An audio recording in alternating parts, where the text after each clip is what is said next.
You ready? Yep. All right, here we go. Time for somewhat of a rematch, Mike, but I don't know if you can call it a rematch. These teams met about 2 weeks ago, right before the holidays. And unfortunately for the Jaguars, they dropped it, but they didn't have a full team. Yeah. Several of the girls were still playing flag football, which that season is now over for them. So Spain Park had a mostly full squad tonight. They are missing Libby Gray, who is out tonight on the road, so she will not be here. But for the most part, Jags should be at full strength. Libby Gray was a defensive stalwart last week, both on the football field and on the hard court. She had an outstanding game in the semifinal game. I believe she deflected one pass that was turned into a pick six, and that she'll be missed tonight. But I was talking to Jordan, and she basically pointed out that we've got one senior, which is Tegan Huey. We've got one junior, which is Camilla, which is correct, by the way. Yeah, Camilla. Yeah, and then the rest.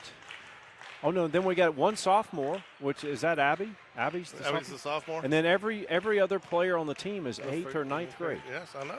Babies. I mean, this is a young team, but I'll tell you what, if the Jags want to prevail tonight, they're going to have to stop superstar standout senior Caroline Kester.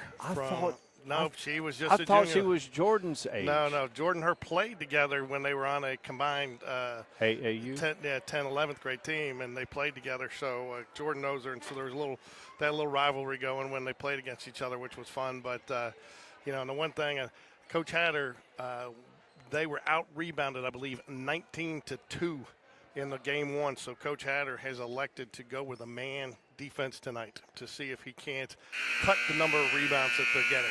Yeah, because when you play zone, the biggest liability is allowing offensive rebounds. And your Spain Park Jaguars. At this time, let's meet the starting lineups. First for Oak Mountain. Number 1, Zy Walker. Number 4, Leslie Brown. Molly Brown. Number 23, Caroline Kester. She can shoot it. She can shoot it, and what's even more important, you can't let her have second chance points. I mean, if she misses that, it doesn't matter, inside, outside, if she misses it, if you give her a second chance at it more times than not, she is going to make it. It seems like we've broadcast 3 or 4 years of her games. On your feet and make some noise. It's time to meet the starting five for your Spain Park Jaguars. Number 0, Nyla Calhoun. Nyla played the games we covered over the Jaguar Classic. She did a nice job handling the ball and running the point. She did. Tegan Huey, our only senior. Number 14, Lindley Franks. Lindley, I tell you, the strides that young lady has made. Yeah, she's finally healthy. She had some knee problems last year, and well, she's young. She is. And, she's a 9th grader, right? Yeah, she's got a nice shot too. She just got to learn to shoot it a little quicker from time to time, but that'll come as she gets older and more mature. So I know Coach Hatter, would love to get a victory tonight in this, basically a rivalry game just up the road. And, it will become a rivalry game because more than likely we'll be back in the area with Oak Mountain next year when the new classifications come out, I think sometime this week. Yep. Spain Park will go back to 7A. So Chanel Hunter will tip for the Jags. Tell you what, man, pink shoes must be all the rage this year. I've seen more pink shoes in one season than I think I've seen in the last 5 seasons combined. Very popular. Chanel. Right. Oak Mountain. We got a 3-pointer on the way. High archer, no good. Chanel, much needed help on the offensive rebound. Phenomenal athlete. Nyla Calhoun. Libby Gray, the most size the Jags have on the roster, so Tegan Huey will be forced to play some in the 5 spot tonight. Nice bounce pass, Tegan Huey. Foul. She'll go to the charity stripe and shoot 2. Love to have seen that one roll in, but again, good start for the Jaguars. I like how they worked it inside there right out of the gate. So no boys here yet, so we're looking for a ball or something to to get it out of the pinched out of the rim. Nice little ceremony earlier tonight, Mike, for 3 Spain Park football players, Jackson Bryant, Kenna Rigo, and Brock Bradley, signing their letters of intent tonight shortly before the game. Kenna going to Arkansas State. Is Jackson going to Rhodes? He is going to Rhodes. He's going to play at Rhodes. Who is Max Playa? Mike's oldest plays football there. He does, and I just talked to Mike earlier tonight. He was here for the signing ceremony, and said Max had a labrum tear that he just had to have repaired. No fun. Jags up. Wait, did the first one? Nope, neither one of them went. We are scoreless.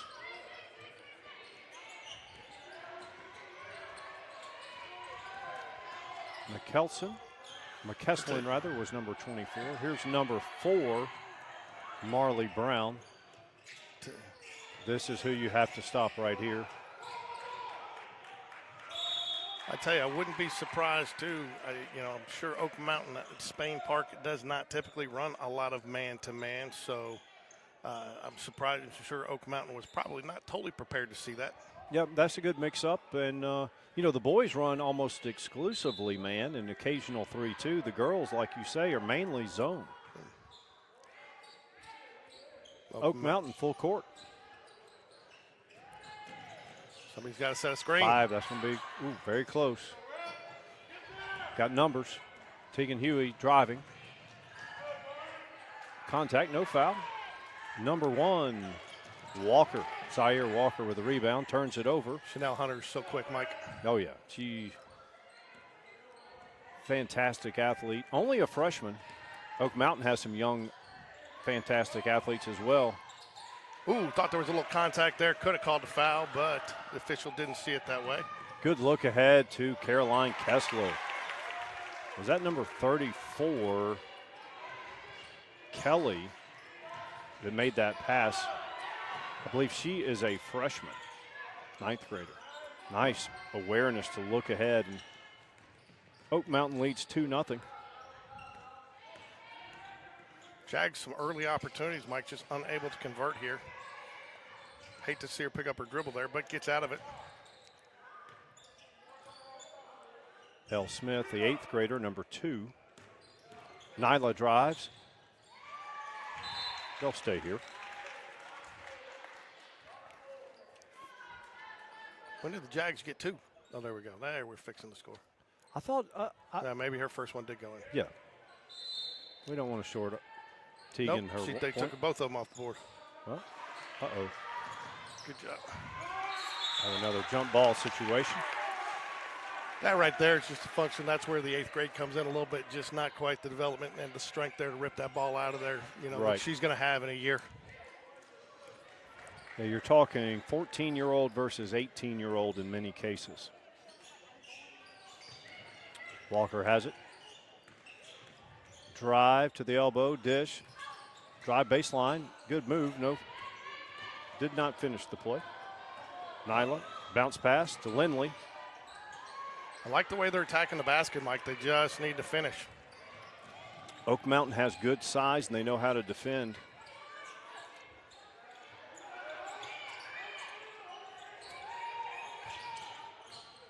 Caroline hands it off to number 4, Brown.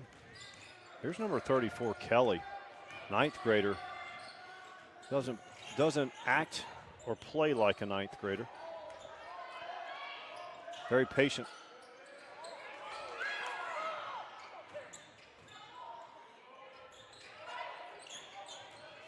Nice defense, Nyla. Cuts off the baseline. Oh, same team. And one. Hate to see that happen. They defended that pretty well, and they kind of took each other out from getting a rebound. Zaire Walker gets the 2-pointer, and she can make the conventional 3-point play.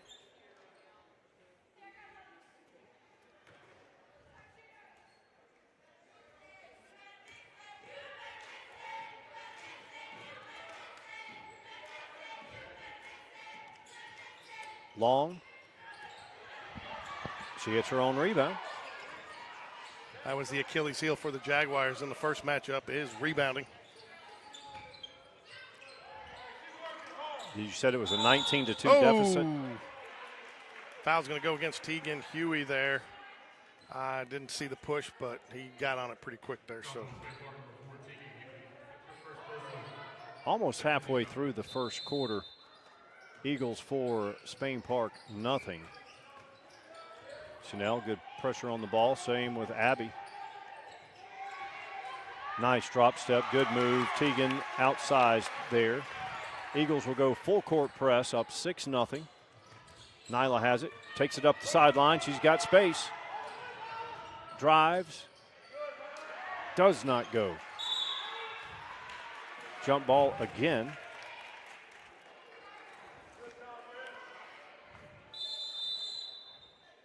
Coach Hatter says, give me a TO. Let's reassess. Hey, George, they're getting looks in the paint. Just so far have not been able to knock the shots down. I think it's going to be a little tougher for the Jags to get three-point looks against this defense as well. it will be, but I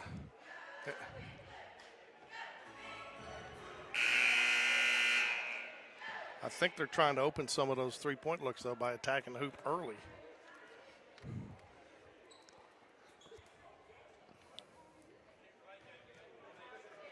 Size and length, Oak Mountain has the edge there.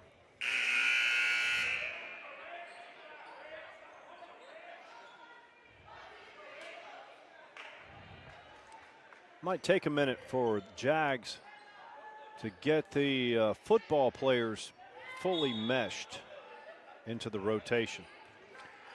So we've got Lindley, Nyla, Chanel, Tegan, and Abby on the court.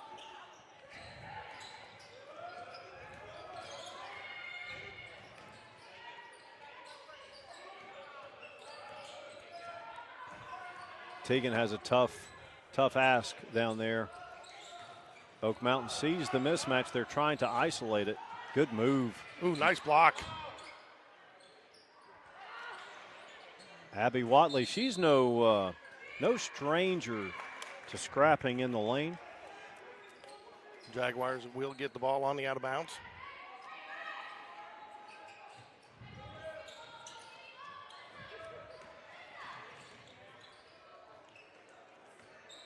Nyla says, let me bring it up. Jags doing a nice job getting the ball inbounds there.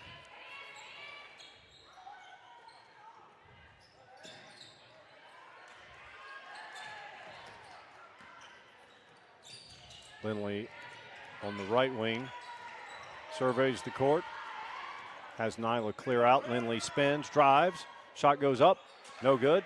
Gets her hand on it. Nyla with the offensive board. They're going to get Abby for steps. Just an extra step there. One too many. How many can you take there, Mike? 1.5, right? In the NBA, 3.5. This, the Jags are getting good looks, Mike. They've had a couple right around the rim that they have been unable to convert on. L. Smith checks back in for Tegan Huey. Camilla Dawsey in the game as well. Abby Watley, Lindley Franks, and Chanel Hunter. Still man-to-man. I think if you're Coach Hatter, you got to like what you've seen so far. Holding them to 6. Oh, Chanel Hunter. Oh, quick hands. Just couldn't bring it in.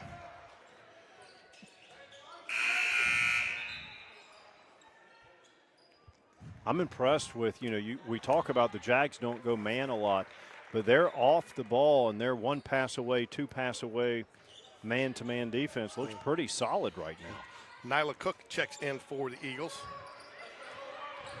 Drive, left-handed shot up and good. That's number 30, Nyla Cook, the aforementioned. She checks in. It's Oak Mountain 8, Spain Park nothing. They turn it over. Good thought there, just a little too far on the lead. Just pressure got to the Jaguars just a little bit there. Jags keep the loose ball alive. Camilla Dawsey wisely slows it up.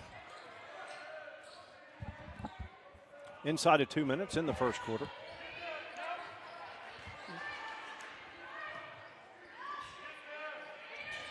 L. Smith drives to the elbow. Dishes back out, Camilla. Camilla's ball handling has gotten so. There Nice. we go. She wanted that one, Mike. Put the Jags on the board. It's Oak Mountain 8, Spain Park 3.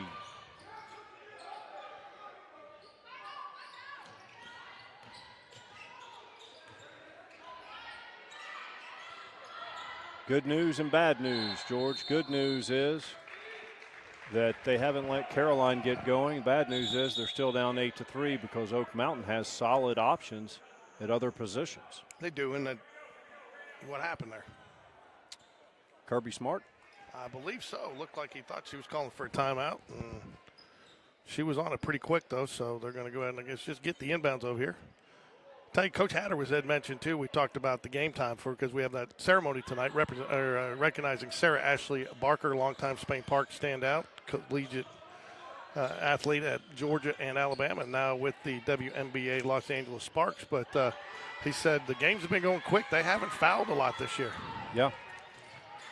L does a spin. It'll stay here. Exactly 1 minute. Eagles 8, Jags 3. Only 2 fouls for Spain Park. 1 team foul for Oak Mountain. Chanel Hunter will get a rest.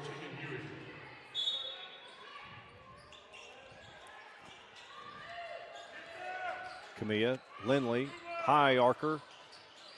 Oh, Good touch, but bounce. it rolls out. Again, nice looking shot. Good rotation on the ball. They're just unable to convert. How about that left-handed pass? Great defense, Tegan Huey. Tegan Huey got the toolbox last week when we were here, Mike, for her effort on the floor on the defensive end of the court.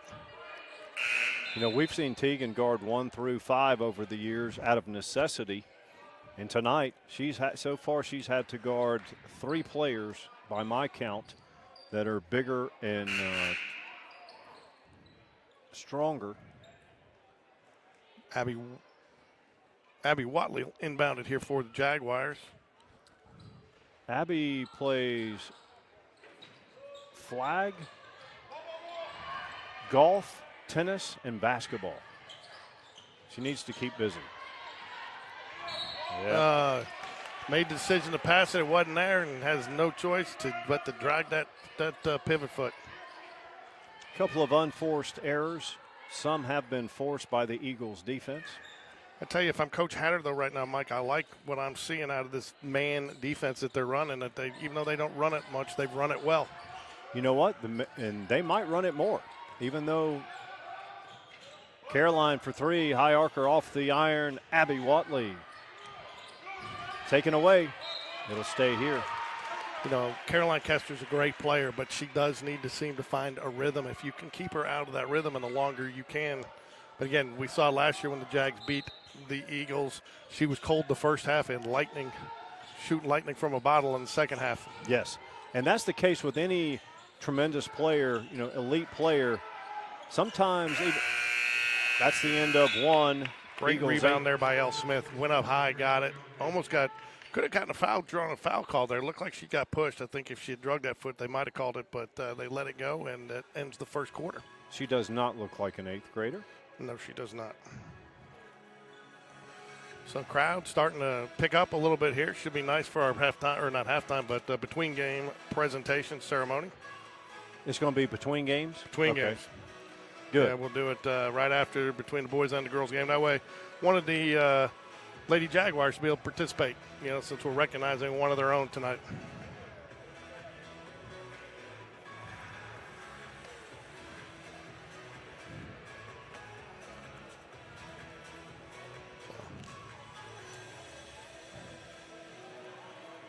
So should be an exciting night. And then the boys handled Oak Mountain at Oak Mountain 2 weeks ago. So be interested to see. You know, Oak Mountain doesn't like that. They don't like to lose to Spain Park. Coach Floyd teams are the epitome of grit and toughness. And I got a feeling we're going to be in for watching a rock fight tonight. Yeah, I think it'll be a good one. Should be some sparks, no doubt. Maybe some foot stomping. Possibly. Oh yeah. Remember we had Jack on the broadcast with us. Yeah. He reached out to me over the holidays, wanted to see if we were calling some games, or doing the Oak Mountain game over there, which we were not doing, and I couldn't do it that night. But we remember we used to set the over and under on the foot stomps. And usually the over was the play. And that was an official Las Vegas betting line, was it not? All right, beginning the second quarter, Oak Mountain has the ball up 8-3. Caroline drives elbow, dishes out. Good ball movement. Oh. What do we got here? We got the official's timeout, player injury. Looks like she rolled her ankle a little bit. Nyla Cook. So she'll walk it off, and they will make a substitution for her. Bring in number 1. And could you maybe use a little less toner, more toner on this next time, Mike, so I can actually read the roster? No, that's part of the fun. It's the guessing game. Down low, Teagan. Just not much you can do there. Well, that's just a size mismatch. Nyla back to L. L eyes up, surveys the court. They do get it across half court. I'll tell you, even Oak Mountain's bigs, they can guard on the ball guards. It makes it tough. Ooh, Teagan telegraphed that pass. She saw it coming, and Coach Hatter's got his classic hands on the hips, not pleased look. We have a host of young cheerleaders coming in with their Santa hats on. I saw that, isn't there, with the cheer clinic tonight? It is. Teagan, ball fake, drives, back out to L. Back to Teagan. Teagan goes up, contact. Nice inside-out work there, Mike, and taking the the girls going to perform at halftime or something here? They are. Oh, the halftime of the game. That's awesome. That's another reason why good that we didn't do the presentation at halftime. Okay, yeah. Good. We'll get that on camera, too. We've got a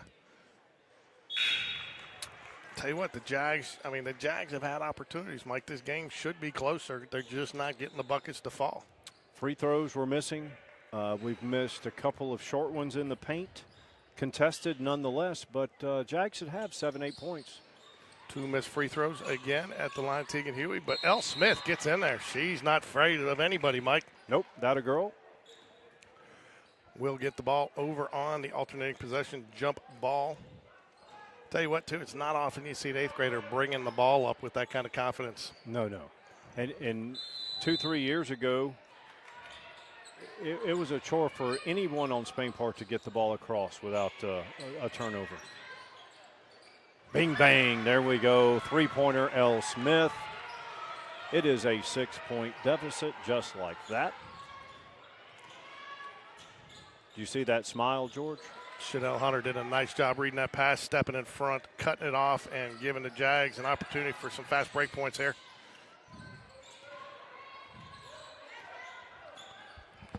Nyla's got handles. L, ball fake.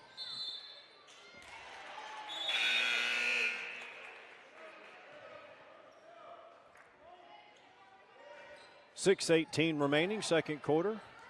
Oak Mountain 12, Spain Park 6.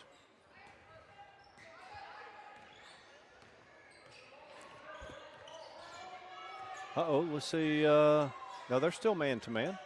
Well, they are. I mean, I think you stick with it. It's worked in the first quarter for you. And Oak Mountain has, they haven't gotten the rebounds that they've got in the second chance points. Ooh. Had a girl. Camilla gets it back to L. L and Nyla. Nyla's a 9th grader. L's an 8th grader.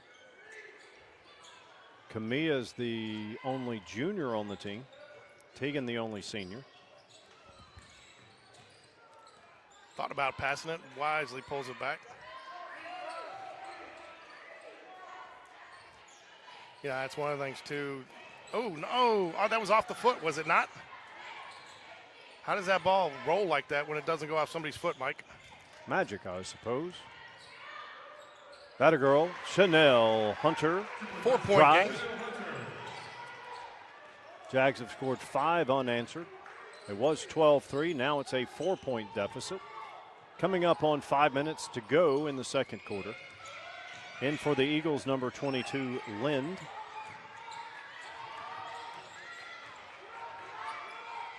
Nyla Calhoun, we've had a lot of jump balls in this game. Tell you what, I've enjoyed seeing the Jags too. They have been hustling and they've been getting on the ball, been scrappy for those loose balls. Might be a tough decision tonight for Coach Hatter and who gets the toolbox. And I'll say this: we haven't even seen Morgan Bryant, who had a fantastic game. She did, and is Sia Roberts here tonight too? I don't see her on the bench. She might be out. You know, Sia is an 8th grader, so she is limited by the number of games that she can play. Well, so that might be why. And I know Barry, tomorrow night's girls game that we're planning to call, there isn't a Barry game as well. So I think Coach Hatter said it's going to be a lonely bench. everybody needs to bring their lunch pail tomorrow. Chanel drives. Wow. There was some contact there, but does not get the call. You watch Chanel. She does not look like a 9th grader. She can elevate. She can move. Her sister, Victoria Hunter, was on one of those 2 championship teams that Sarah Ashlee was a participant on. Okay. I did not know. Fortunately, did not get to play much. Pretty sure she was there that championship year. Jags trail by 4. Okay, Mike, in 1 minute you're going to have to take the camera. I know everybody loved your camera work last time. It was fabulous, I was told. Yeah. L. Smith drives. Short corner, back out. Lindley Franks. Arcing 3 off the iron. Chanel Hunter, offensive board, back to Lindley. She'll put it up again. Short. And she'll get the call. All right, I'll be back.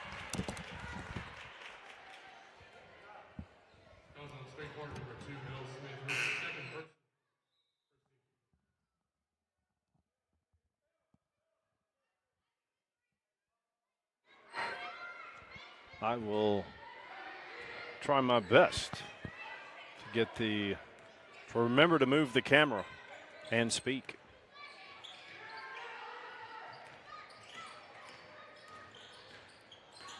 Nice drive, contact. Let's see who will get charged with the foul. Will it be Teagan?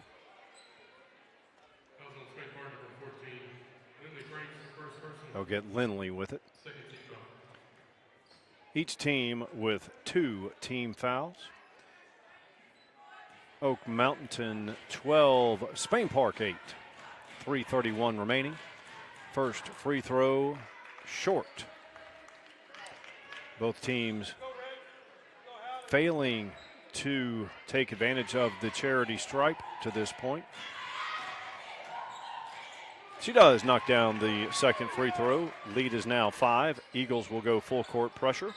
A little token pressure.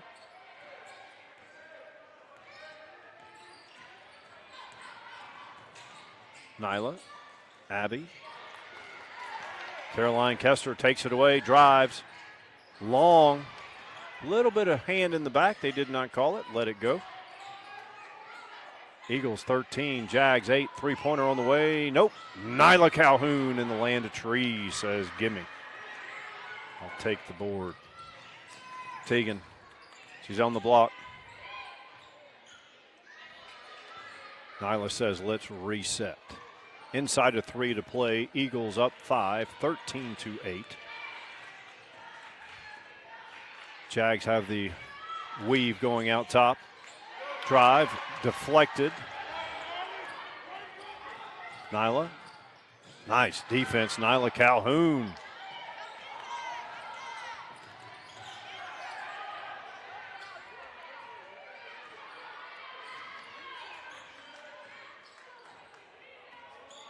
Nyla drives, elbow.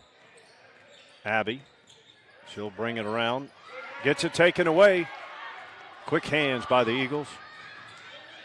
Chanel says, not today. Get it out of the lane, please. It'll stay Jags ball. 2:03 remains. Camilla's coming back in the game. Let's see who for. Eagles will stay with full court pressure.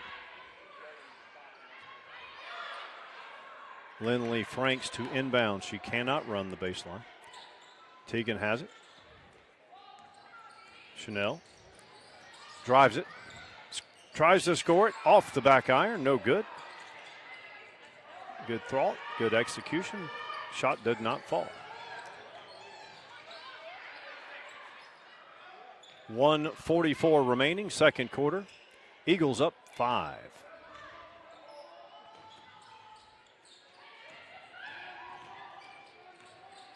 Camilla on ball defense right now.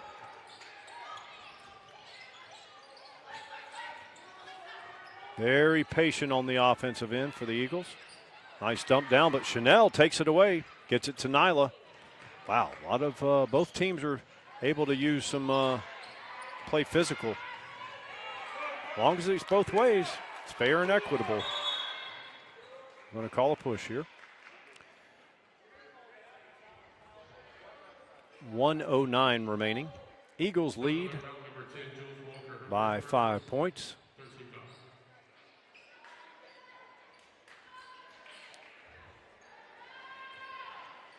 Eagles were up 12-3. Caroline takes it away.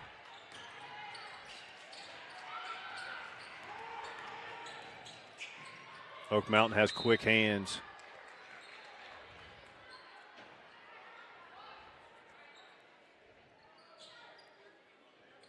Caroline inbounds. See if the Eagles decide to hold for one, maybe go. Oh, nice plate. They dump it down in the lane. Turn around, hook, good. That's number 24 for the Eagles. McKesslin.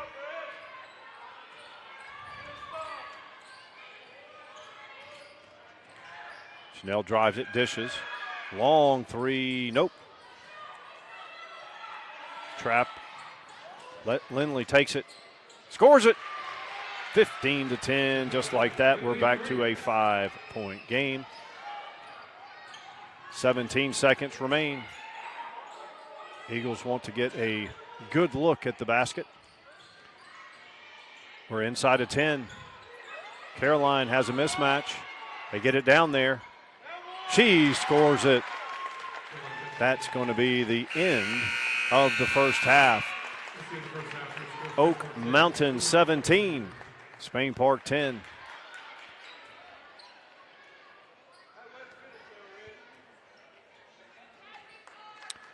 Now we're going to have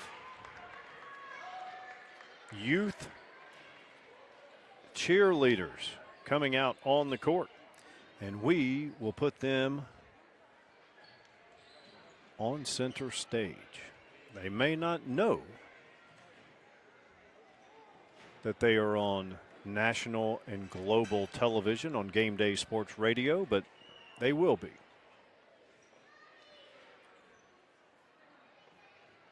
All right, fans, please direct your attention to the floor for a special presentation, and please welcome our Christmas Youth Cheer Clinic participants.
All right, we are about to tip off the second half. Oak Mountain leads 17-10. Got to wonder if that last bucket there for the Eagles, Caroline Kester. Jags have held her in check, but that two-pointer may get her going. And that is a recipe for disaster if you are a Jaguar. If you are an Oak Mountain Eagle, that is a positive. Hey, Harrison, put on that one there.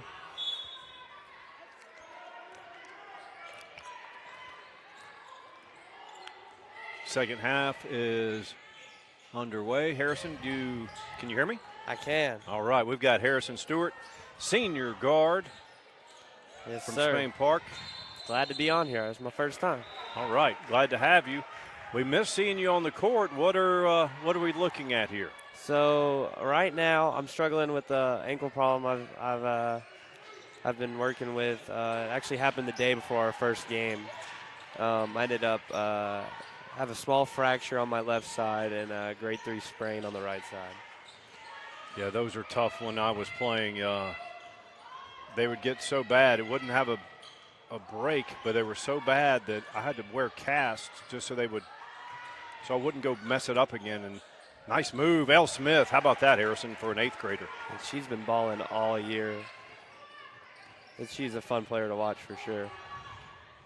The Jags tonight, normally you guys play man-to-man, but the girls usually play zone, like a 3-2 or a 2-3. Tonight they're playing man because they got destroyed on the boards in the first matchup. That's right. So Oak Mountain, they won the first game, right? Right. Okay.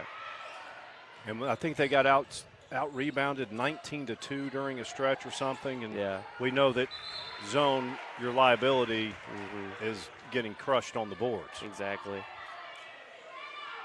So you're a senior. Do you know what your plans are after high school yet? I don't yet. I guess I was gonna wait, kind of figure it out. I guess I feel like I'm in a little bit of rush to figure it out, but I don't know yet. Hopefully there'll be some more opportunities to open up for basketball, but if not, I'll have to find something else to do. So I guess we're just gonna wait to see how this season ends up going. Yeah, and get you healthy. Exactly. And there's no rush. Yeah. We'll have you on Senior Spotlight a little bit later. Maybe you'll have a better idea then. But, hey, I've done Senior Spotlights for flag football players, cheer. Nice move. Chanel Hunter, she is an athlete. No good. Coast to coast, nice drive. That's number 24. McClellan. She's had a good game so far. Leads back to 7. Well, nowadays, the landscape, when I go on national shows and we talk handicapping sports or some recruiting, the L drives, it'll stay here. The landscape of college athletics has changed so much that what used to be a D1 athlete, now that athlete has to go JUCO, NAIA. It's really a lot different these days. It's been a lot harder I feel like basketball has been impacted the most by it, to be honest. Just because of like limited roster spots available, and like the fact that JUCO now you can go play for 2 years and then transfer to a non-junior college, and you'll still have 4 years left of eligibility. Sure. So it's even harder now. But, yeah, man, you really got to be dedicated, and it really says a lot to those who end up playing past high school basketball. Yeah, and when I signed JUCO, it was out of necessity because I only had Valdosta State was the only school that would even give me a look. But today, these kids, like your peers, they have to understand what used to be a D1 player, you're not, because now, especially in football, because now they can go get a grown man that weighs 330. You might have 2 kids, and he's 24 years old from Wisconsin D2, right? That's exactly right. And you just have to understand the landscape, and embrace it. Exactly, and it's hard to take a young high schooler over someone who you already know has played at that level and has more experience. You know, it's going to take it's like a gamble taking the high school athlete at this situation. You let another school develop the player, you know, college weight program and so forth. Exactly. I've been impressed with the Jags man-to-man. I mean, look at Tegan down there. She's our only senior, but she's every assignment she has, she's giving up size and almost the Oak Mountain, they got some size, man. They do. They have length, and they're not just bulky either. They have athleticism. Yeah. And we're really young. We've been young for a while. I think you said Tegan's the only senior this year, right? Tegan's the only senior. Kamia's the only junior. Abby's the only sophomore. Every other player is 8th or 9th grade. Wow. I didn't know we were that young. I knew we were young. That's impressive. Yeah, a whole bunch of babies. And how's it going? Good. How are you doing, man? Good. When are you going to be back? Hopefully next week. We're gonna aim for me to come back and practice with the team next week. That's better than expected, right? Yeah, for sure. Yeah, they first told me maybe 2 months, but with it being my senior year, I told them I just want to get out there as fast as possible.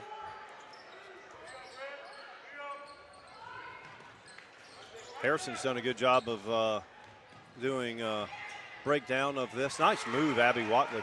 There you go. Jags look like they found some offensive rhythm while I was gone. Should I leave again, Mike?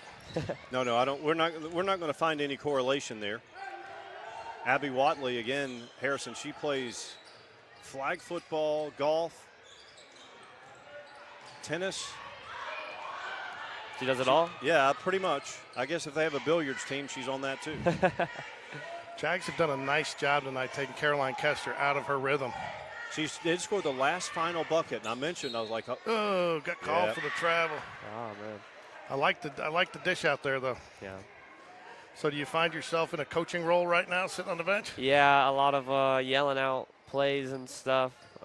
It's hard being on the bench and not being out there with the guys, but you still got to find a way to leave an impact somehow. So, Mike and I joke around. We said that you've never met a shot that you don't like. There's no distance. There's no shot. There's no distance that you won't shoot from. That's for sure. Coach has definitely met a lot of shots that he doesn't like, but sometimes you're just feeling it, man. So yeah, are you rehabbing up here at the school with the training staff, or you have to do some on your own? Yeah, I've been working with John over there in the physical therapy room, and man, it's been doing major impact, man. It's been, I don't know, it's just been helping me a lot lately. Ankles are so tough. I mean, yeah. I don't want to over-exaggerate, but sometimes you're better off with a tear somewhere else than those torn ligaments in the ankle. Yeah, because you don't realize how much you use it until you can't use it anymore. And that's when you really start to realize.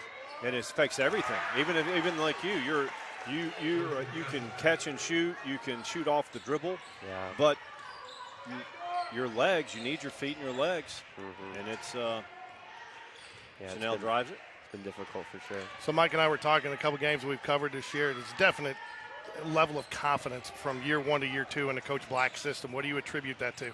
For sure, man. I just think so. I mean, we knew what we were doing last year, but once you get that year under your belt of kind of just running the system and kind of getting a feel for who Coach Black is and how he wants to run his program, we've really got just another chance to buy in even harder.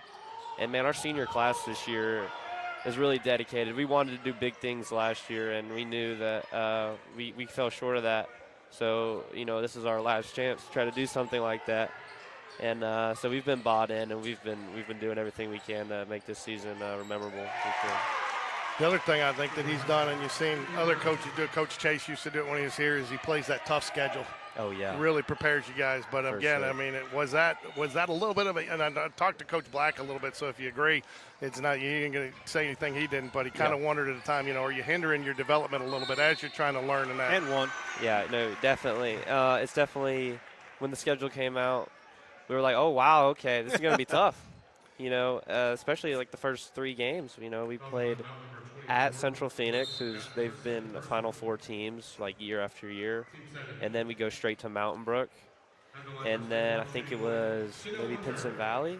I mean, we haven't really had a so-called easy game, so it really says a lot about practice and like, you know, not getting too excited after a good win, but still coming back that next day and focus on the next one. I talked to Coach Black about that schedule and talked about how a lot of it seems to be the model for college coaches too. They're like, hey, you know, we're going to go out and play the biggest and the baddest. And, you know, the tournament they had out in Las Vegas with all those teams, holy, that was like March. I know, that was awesome right there. And then so Coach Black says, you know, hey, what, we're going to – but it is a fine line. You don't want to go out and get decimated, you know, just get blown off the court. For sure. And you guys certainly did, and you started out.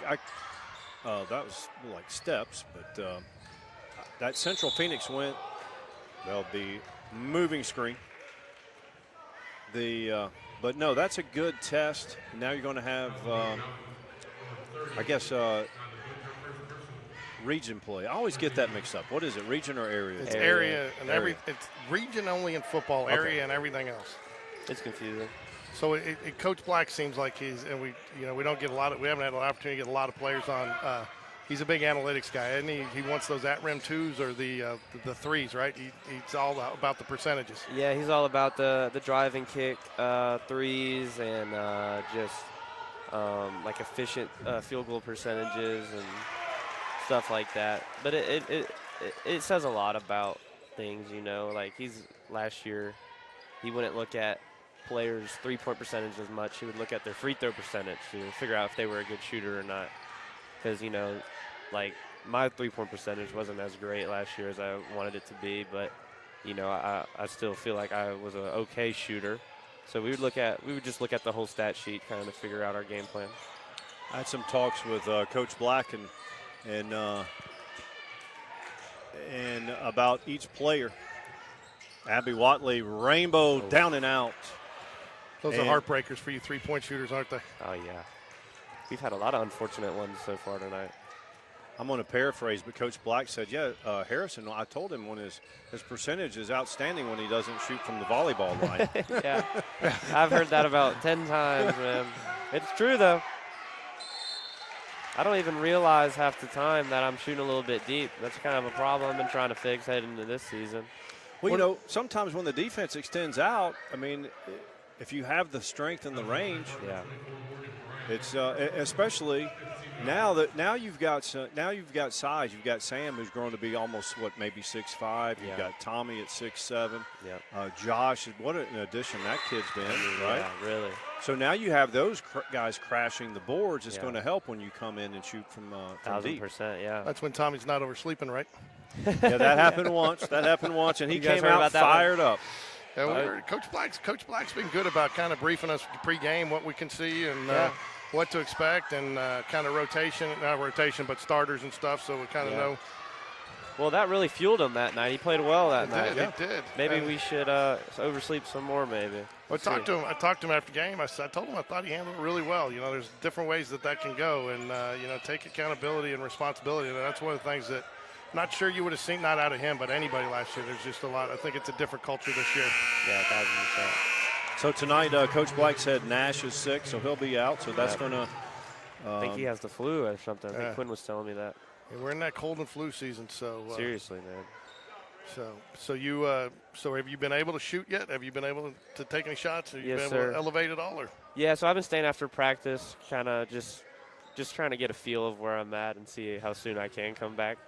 But, yeah, I've been able to get shots up. I haven't been able to go full speed yet, but hopefully that will ramp up pretty soon so I can get going next week. Are you going to wear a brace on it? Or? Yeah, yes, sir. I have one on right now. That's kind of what I might be rocking with in the games. I'm just glad I'm out of the boot. That was the worst part. Yeah. Boots are awful, man. They just wear you down. Tell us a little bit about Josh. He was Josh and Maddox. They were co-players of the game when I broadcast a game solo. Maddox came up. Josh wasn't able to. He came from Buckhorn, is that correct? Yes, sir. He came from Buckhorn High School. That's about 2 hours away. It's a far transfer right there. But he's helped so much. Just like the first day he came to practice with us. I mean, we just feel a lot more confident with him out there, knowing that he's tall, he can shoot, he can dribble, he can defend. He was a great addition for the team. He's helped a lot too. I've said two things that stand out about him is Josh can score 4 or 34, and you don't see change in his body language. Yeah, that's right. And then the other thing is he can guard 1 through 5. Yeah, he really can. And that is rare. I mean, yeah, because at his size, he's so quick and athletic. That really helps us, especially when Tommy needs a breather or something, and we just need someone to kind of get down there and get rebounds too. He's a great rebounder. Yeah, that's but it's that shows the quality of a player when if they're scoring 4 or 34. And then their defensive prowess and effort is the same. Yeah, exactly. That's rare, even in the league. Yeah, it really is. Well, we've seen this lead get pushed out to 14. Jags have missed a lot of shots in the paint. You got to give credit where it's due. Eagles are contesting a lot of these shots. That's a nice little dump down there. A lot of jump balls in this game, George. Well, they have, but I think this game is much closer if the Jags could just make a few shots. I mean, they've had some in and outs and several at the rim misses. Free throws have been horrible. Okay, I'm not singling any player out, but Jags can't make a free throw. They're not making shots in the paint. And to your point, it would be probably a 6-8 point game. Jags, hey, how about this? They're going man to man on the inbounds. Tegan Huey, nice box out. That's how you do it. Jags could just drain a few here, get a couple of stops. They'd be right back in this. They went on a run in the first half. Remember, they were down 12-3, scored 5 straight. Got a 30-second TO. Someone's hurt down there, maybe. Oh, yeah. Lindley. Coach Hatter got a 30-second timeout to get the stoppage. Harrison, do you have a favorite college team you pull for, or is that going to be a factor in where you go to school? I do. So my family is from Michigan, actually. Okay. So my whole life I've been growing up rooting for them. Hail to the victors. That's right. Hasn't been a good week for the football team, but the basketball team, man, they're killing it right now. Holy smokes. Yeah. What they did to Auburn and Gonzaga back-to-back was off the charts incredible. I was, like, looking at my TV screen wondering if it was AI or not. I'm like, this is crazy. And then they also beat San Diego State by about 40 points, too. Good call by the official there. Just a little late on the pass. Should have had an easy layup, but they draw the foul with the push. Michigan's the best team I've seen. The team that they beat, Gonzaga, is one of the top 5 teams I've seen. Yep.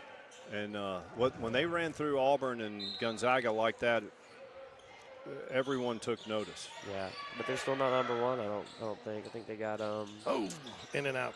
We've had a lot of those tonight. Isn't your home side rim supposed to be the kind one to you? I know, right? There we go, Tegan. I tell you, Caroline Kessler does look frustrated tonight. Yep, but again, like we were talking about Josh, she's the same type of player. She doesn't hang her head. Yep. She'll do the little things. She'll get it to her teammates. Yep. She's going to play college ball, right? Yes, and then I think Oak Mountain has some other college. Ooh, that's going to be a foul. Nice contest there by Nyla. We got Marley Brown, number 4, is going to play collegiate soccer, I believe. And they have some young players, too. Now, they're not as young as Spain Park. Spain Park has a lot of babies, 1 10th grader, 1 11th grader, and 1 senior. But they've got athletes, and look at their size. Yeah. I mean, every player has the size of a big, but they can play on the perimeter and handle the ball. Yeah. That creates really tough matchups. Yeah, it really does, especially in man-to-man. So what we're saying is by the time all these 8th graders are older, we're going to have us a good team over We here. should have a very solid team. Coach Hatter's done a nice job rebuilding the program, you know. Yeah. So I think it helps having his wife up at the middle school. Yeah, I think you almost got a pie in the face there, Tommy coming in behind.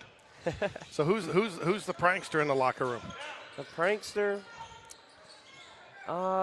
Is Sam one of them? He is, and he won't admit it. You know, as soon as you ask him about it, he'll try to play it off. But he definitely is. And Cooper's one of them. You know who's a sleeper is Reed. Reed Oatridge. Big Reed, Really? okay. Big Reed, yeah. He loves to crack some jokes every now and then. I wouldn't have guessed that. I know. Sleeper is a good term. Yeah, yeah, right. Is Reed going to play football in college? Do you He's talked about it. He's still up in the air. I do know that he does want to be a pilot, though. So Okay. He's going to pilot school. And they're going to need a really big cockpit for him to be up there. 6'8", 310. Isn't there a size limitation on that? There should be. The plane's going to be going down when it takes off. So, But, yeah, he still might. He's still up in the air about it. I guess we'll see. has he gotten his basketball legs back yet? I think so. It's kind of hard for him to get those basketball legs just for him being in that football mode for so long, you know. And then Caroline Kester, three-pointer, no good. Nyla on the ground, on the floor. Another jump ball. Nope. I didn't think we had possession in order to call timeout. Gave him the jump ball. I thought he was calling timeout anyways to talk about it a little bit. There is going to be a timeout. 4:33 remaining here. George, Harrison and I were talking about the change in the landscape of collegiate athletics, and you've got Big Reed Oatridge, Hudson Reed. Hudson is what, 6'6", 280. Reed's 6'8", 310. And they're not projects. They are legit D1 players, but the landscape has changed it to where it's not as easy. And then for players that are on the fence, they're having to go JUCO or NAIA and play that let someone else develop you game. Yeah, well, I mean, go where you get the reps. You're seeing a lot of that in baseball with the transfer portal.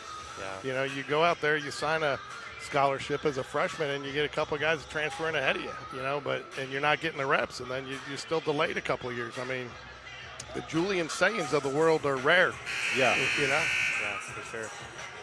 Well, here's the thing is, you know, Harrison brought this up, the fact that now it's been shown that, hey, your JUCO years don't count against you because it's not under NCAA. So go to JUCO, find a fit, and plus you get to knock out 2 years of your college. Yeah, seriously. You know, and you can play in college till you're 30.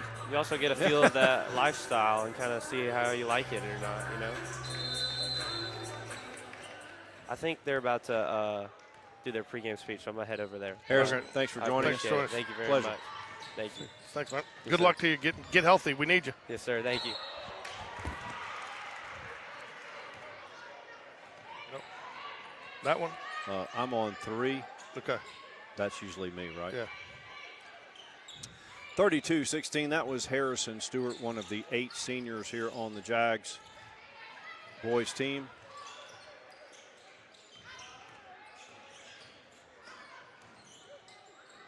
Camilla, nice defense there. Jags they're active. will draw the foul. Not a lot of fouls in this game. Coach Hatter mentioned that they do not foul a lot.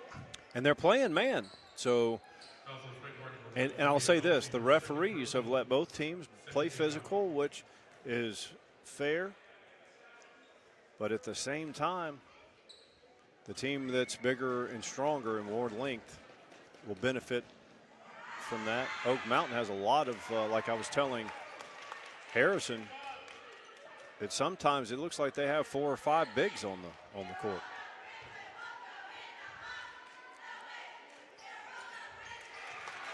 Number 1 knocks down both free throws, Zaire Walker. Who was that pass to?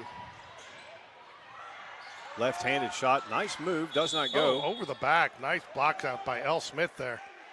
Going to draw the foul with 3:57 left. Jags trail by 18, though. It doesn't feel like that, though, Mike. No, it doesn't. And a lot of it has to do with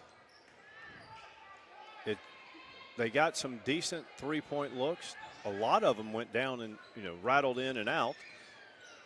And then they missed free throws and missed some, not gimmies, but short ones in the paint. Camilla Dawsey drives. Oh, sorry, folks. I'm on Mike Lorino camera duty.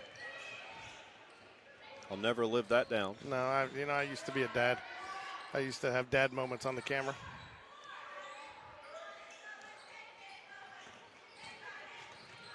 Eagles have this game in hand. That's going to be a travel.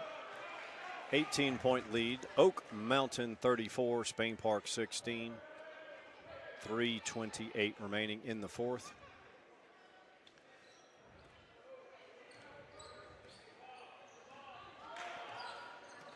Chanel has it up left side. Motions for L to go through. Camilla eyes a three, thinks better of it, drives. Dishes out to Nyla. She drives. Teagan offensive rebound. She'll go to the charity stripe. Yeah, I don't know what the Oak Mountain fans saw there, but that was definitely a foul. Probably the lower body, on lower body there. Might have been ball. Might have been all ball up top. But definitely some contact. So Teagan Huey again. Free throw's been another Achilles heel for the Jaguars, but Teagan makes the first one up and in. That a girl. Small cheer squad tonight, Mike. Oh, how was the halftime performance? It was good. It was Teagan knocks them down. Both are lone senior for the Jags. That we're splitting up cheer squads because you have tonight, for instance, number 24.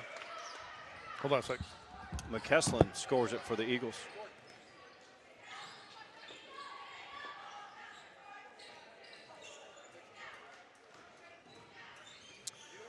Two minutes and change. Eagles up 18. L backs down her defender. Camilla Dawsey drives it. Back out to L. Long range. Arcing shot. Yes, sir. Count it. L. Smith. Timeout, Spain Park. Coach Hatter. This is a full timeout. He's there staring somebody down. Not sure what he's unhappy about there. But nice. I mean, and yeah, I'll tell you, too, the other thing, Mike, that's nice to see is Lady Jags are not getting discouraged. As young as they are, they're still coaching, they're still playing, they're still teaching, they're still fighting through all this. Well, I talk about it a lot.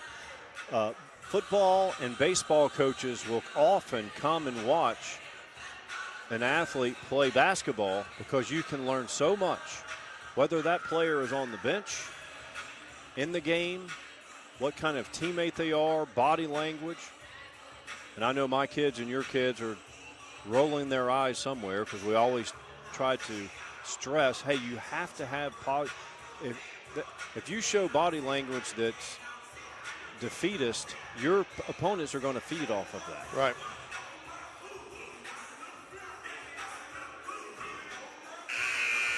Hope Lindley is okay. Looks like she had a shoulder injury. Yeah. Tough young lady, so it wasn't a bump.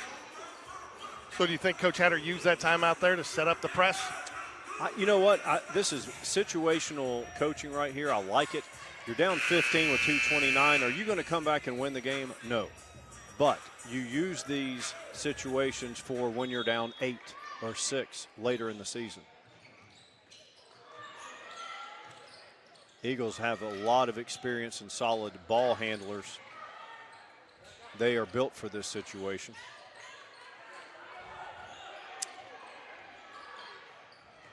That away. Going to get the foul call there. Got the push there. And I think, I'm not sure he calls that if she doesn't tap out of bounds, but you have no choice to call it when you force her to get out of bounds there. Is that team foul 4 or 5? That is team foul 4. Okay. Yeah, we still couldn't figure out what happened that last game with the Albertville when they had the kid. We never did get that clarified. No, we never got the clarification. The only thing I could think is if they thought it was a player control foul, because you don't shoot on the player control foul. Is that what you're talking about? Yes. Well, they did it retroactively, but. All right, we're approaching 2 minutes. Jags trail by 15. Caroline Kester on guarding Camilla. Chanel dumps it back out. Nyla Calhoun.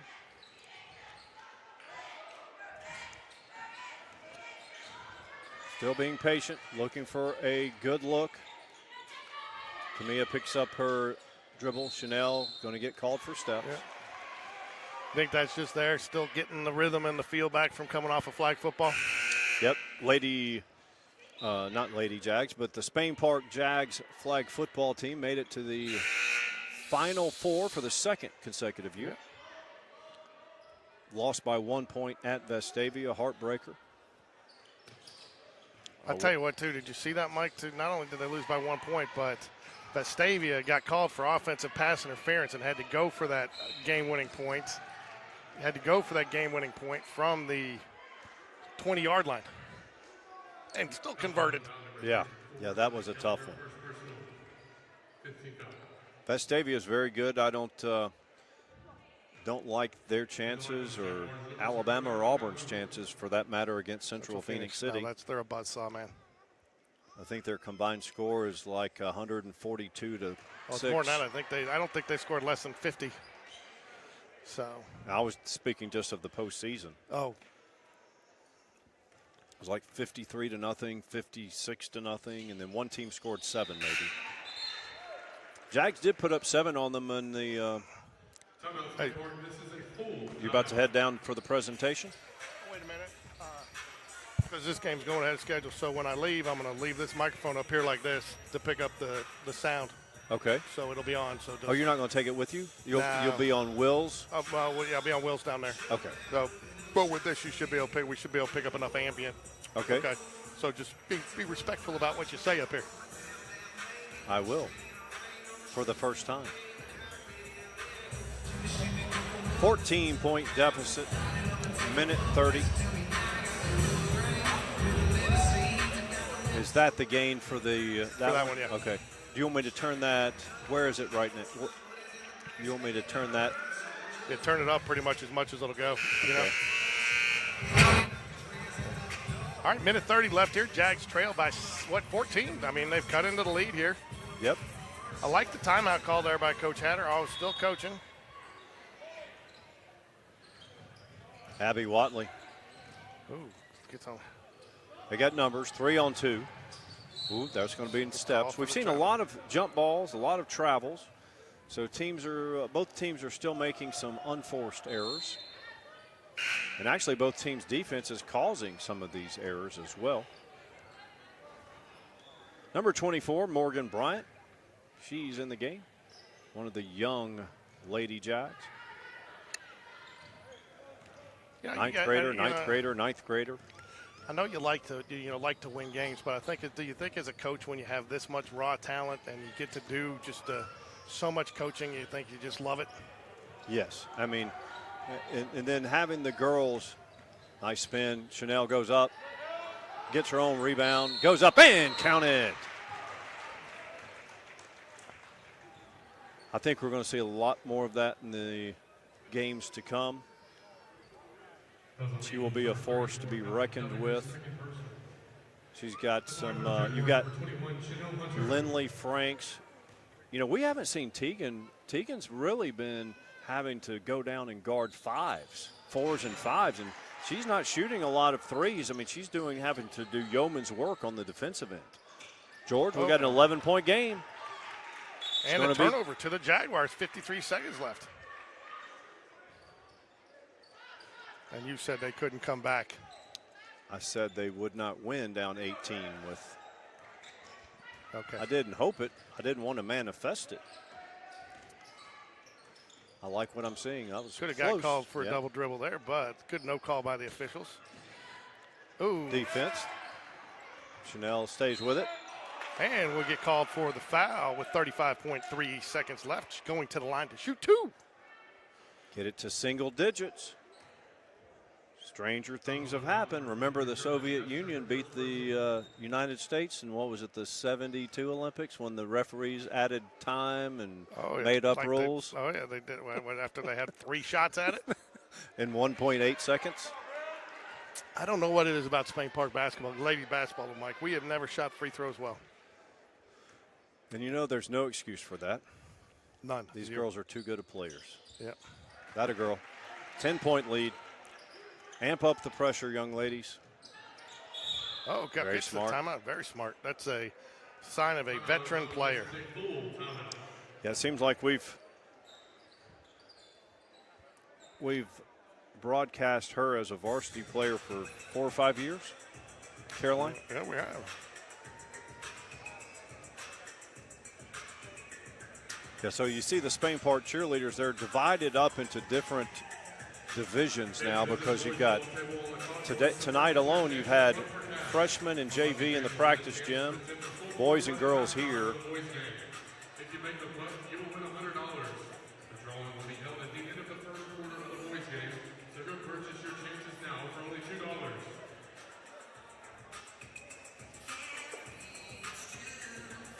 $2. Are you going to putt? Where do you putt from? There's no grass in here. No, I think it's going to be like one of those. Have you seen that guy do that, where he putts through that little hole at the United Center and makes it for, a kid did it at Auburn. Did he? Did it at Auburn for like 50K. Jags full court press, and I'd like it, Coach. Ooh. I'll tell you, Oak Mountain is solid. Atta girl, you got a foul. Yeah, you got fouls to give, so you might as well, right? Yep, and then just keep working on the situation. This is going to come in handy. Tegan Huey going to check back in for the Jaguars here. 29.6 seconds left. Look at the mismatch. Tegan's been up against that, a mismatch on the block all night long. Oh, we got a timeout. That's nice. They're stringing us out. I was a little worried. We called for the Sarah Ashlee Barker presentation at 6:45. In a while, there was like 4 minutes left at 6:30. I was like, how are we going to string this out? Well, hey, she's a big enough celebrity to where we will adjust it. You're going to present the jersey to Sarah Ashlee? Yeah, we'll present it to her, and obviously it'll stay here at Spain Park. It'll hang, and Sarah Ashlee did it. She was gracious enough to autograph it, and being the Sarah Ashlee Barker that she is, she put a little note on there. To thank Spain Park for her time here, and all of her coaches, her teachers, her friends, her fellow players for everything they helped her accomplish. Yeah, class act. She played with your daughter, Cameron. Yeah. Trained my daughter, Jordan. Helped train her. And they won 2 state titles, is that correct? 2 state titles. Went to 3. You are here. Are you taking pictures?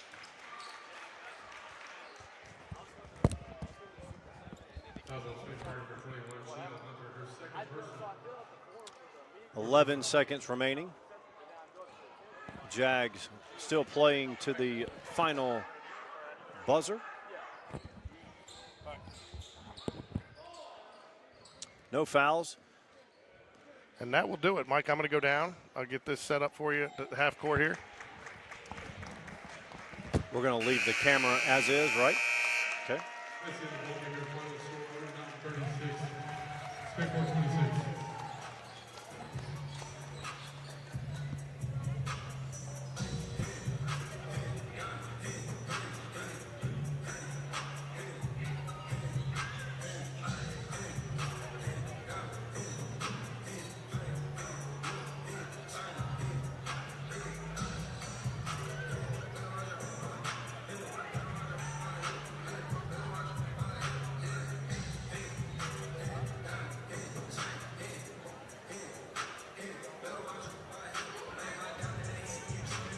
And who's regular seasons will be honoring 3 former Lady Jaguars, including WNBA first-round draft pick Sarah Ashlee Barker.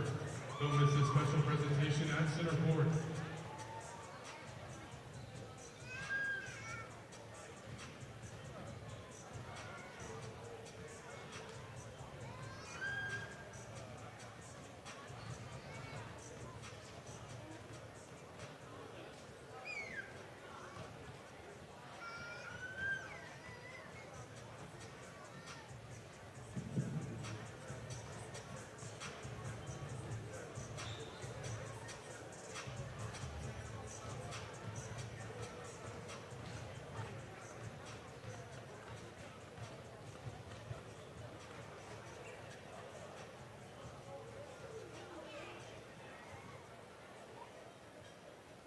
Fans, please direct your attention to the floor for a special presentation.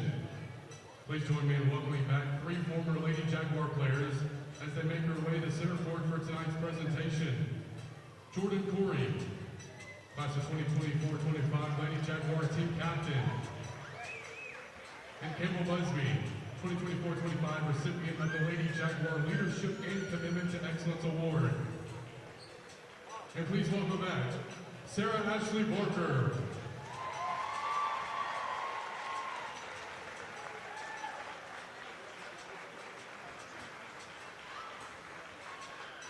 Sarah Ashlee attended Spain Board from 2016 to 2020, earning 4 varsity letters.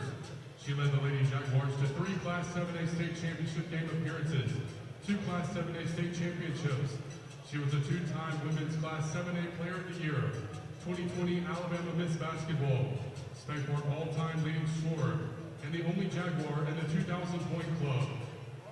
In college, she was named to the 2021 SEC All-Freshman team and 2-time first All-SEC team. She was a graduate of the University of Alabama and the 2025 WNBA first-round draft pick, picked 9th overall to the Los Angeles Sparks. Tonight, Sarah Ashlee is joined by her college coach from the University of Alabama, Christy Curry, her father, Jay Barker, and her mother, Amy Roselle. We now would like to play a brief audio message from former Lady Jaguar head coach Mike Chase, who was unable to attend tonight's ceremony. Thanks, Main Park family. Coach Chase here. I dug out the SPK sweater. Sorry I couldn't be there tonight, coaching a game against McGill-Tulane. But it's Sarah Ashlee's night, so here's my tribute to her. I met Sarah Ashlee, or I saw Sarah Ashlee when she was a 6th grader. She was in the upstairs gym. She was playing with her brother's OTM team, or maybe her brothers were playing with her. And I saw this red-faced, skinny, wiry girl out there battling against all these boys. And I was like, this girl's gonna be good. We battled through 2 knee surgeries her 8th grade year. You know, she transitioned into a 9th grade player, and she had struggles early, you know, because she'd been out of sports for a full year. And by the time we got to the end of that year, she was really coming to grips with who she could be.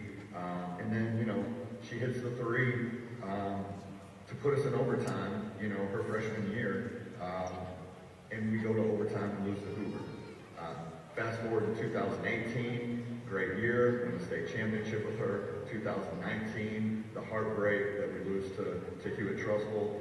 And then 2020, her senior year, she puts a bunch of 9th graders and 10th graders on her back, leads them, counsels them, gives them all the confidence in the world, and she takes us to a state championship, 2 in 4 years. That just talks about the greatness that she is as a basketball player and a leader. But I think that what's missing, that people maybe on the outside don't know, but everybody at Spain Park and everybody who knows her knows, that everybody that she touches gets better. Sarah Ashlee Barker is the best basketball player that I've ever coached. She's the best basketball player, girls basketball player that the state's ever produced, but she's probably just as good of a human being, and that's what makes her special. So Sarah Ashlee, congratulations on your night. I love you, miss you, and I hope you enjoy it, because you deserve it.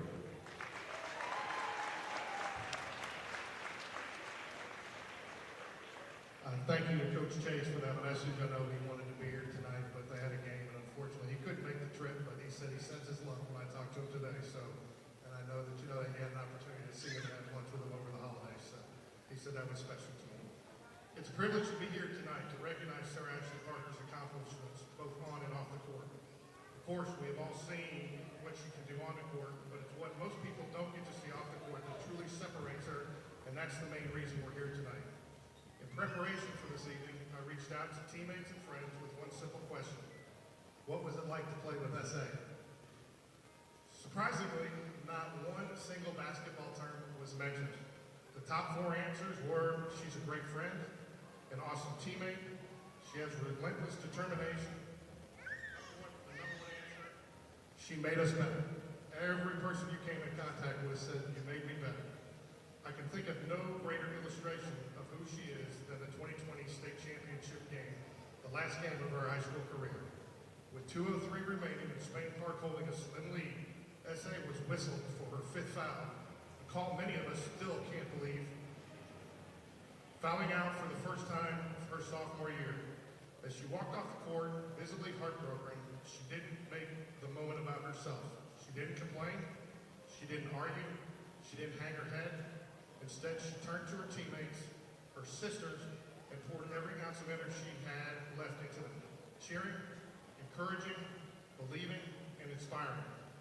And in that moment, when most players would have unraveled, Sarah Ashlee Barker became the ultimate teammate. She chose leadership over frustration, selflessness over disappointment, team over self. Of course, Spain Park went on to finish the job and win the 2020 state championship. But what I remember most is Sese on the sideline doing everything she could to lift her team, even when she couldn't be on the floor with them. That is who she is. That is what her teammates meant. And that is why we're here tonight. Not just for the points or the trophies, but she has plenty of those, but for the character, her heart, and the example she sets for every Lady Jaguar who follows.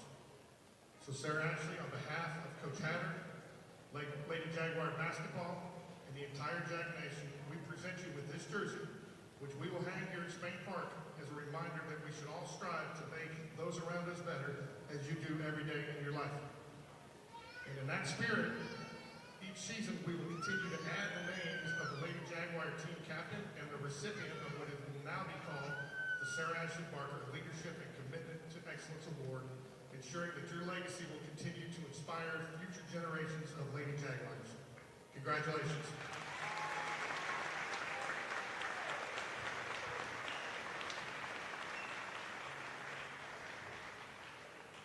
First off, I just want to say thank you to my Lord and Savior, Jesus Christ, because I would not be here if it wasn't. I'm emotional because this place means so much to me. It made me who I am. My teammates, the sisters that I played with every single day. A lot of people are like, what's it like to get all this recognition? What's it like to get this jersey up there? But what means the most to me is the people that I met along the way, the coaches that pushed me, the people that encouraged me. Even when sometimes I didn't believe in myself, or sometimes I didn't know if I was going to get to that level. And just the people, I mean, at Spain Park, like in our alma mater, it says, have you ever loved the Jaguar Blue? And I love the Jaguar Blue, would do anything for this program, any night. So thank you for everything that you've done, everything you've done. To my family, to my parents, to my mom, my best friend, everything. My hero, I wouldn't be here without you. And to my dad, I love you, and I wouldn't be here without you either. Just the support that you continue to always have in me and believe in me and push me. And then none of my brothers could be here tonight. My twin brother Harrison is going to say he's the reason why I am here today. He's the reason why I'm getting a jersey like this. And I will say, you know what? I'll give it to him just because every single night at 6 p.m. he would have the best student section in the state of Alabama supporting our girls team. I mean, you don't see people come and support women's basketball. And he would get all of his friends to come out here and support me and cheer for me. And in my opinion, for him, being a boy, being a twin, he handled it with such grace and such just commitment and resilience because I know that he always wanted to do the things that I've dreamed of doing now and continue to do. And just his support and love to me, he doesn't understand how much he means to me. And then to my other two brothers, Andrew and Braxton, just the support that they've always given me day in and day out. I would not be here without them. And thankfully for them, you know, they pushed me in the bushes and dunked on my head and it made me the basketball player that I am today.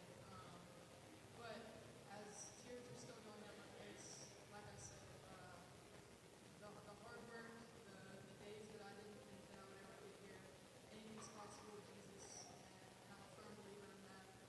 God bless him. Sarah Ashlee is going to stick around for a little bit upstairs. If anybody wants to get a picture or an autograph, she'll be at the table up there in that corner.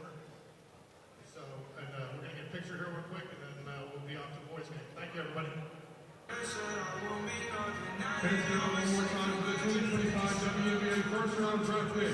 9th pick overall, Sarah Ashlee Barker.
Testing, testing.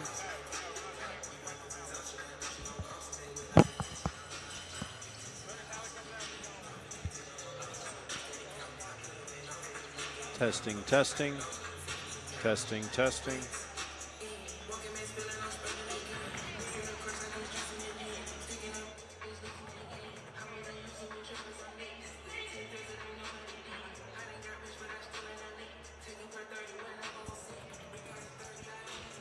Testing, testing. Coming up on 8 minutes until tip-off, Oak Mountain and Spain Park varsity boys.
What?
Got to admit, Mike, I don't normally feel a lot of pressure, but I felt a lot of pressure on that one. You're built for it. Yeah, I am. I got a little extra cushion. That pressure just helps get a little extra give with that pressure. Well done on the Sarah Ashlee presentation. That was nicely done. Yeah. Nice to have Coach Chase to be able to send that. Yeah, he sent a video message, but obviously we can't get the. So guess what? We've got a special guest coming up at some point during the boys' game. Okay. Is it one of the latter letters in the alphabet? It is. There is a letter in the alphabet. One of the later ones? Yeah, he's sitting to your left. That's what I thought. I spoke to him. Coach Tim Vakakis, Spain Park. Coach And I tell you what, man, I talked to him. He said it's still stinging. Yeah. And I talked to Coach Bush. You know, we were half a step away. You know, he had the right, and he said that it was a man, and he just got lost. And because I don't think if they scored that last touchdown, they beat us. Right. Well, obviously they don't because they don't score more points. But we are underway. Jags won the first matchup. Sam Fox from deep, down and out. Tommy offensive rebound, put back good. Oh, of course. I tell you, Harrison Stewart was funny when I said, "You've never met a shot you didn't like." He said, "Yeah, but Coach Black's met a few." Harrison was good. He's got. Kudos to Coach Black too. Totally supportive of the presentation we did for Sarah Ashlee. I know it starts his game about 15 minutes late, but very class active for allowing us to do that tonight. Tommy, quick hands. You know, George, the Jags won the first meeting. I think we're going to see a physical game. And when these two meet, sometimes it turns into a rock fight. Not dirty, but Josh, Rainbow, down and out. Same with the girls. Time to change out those rims. Make them softer.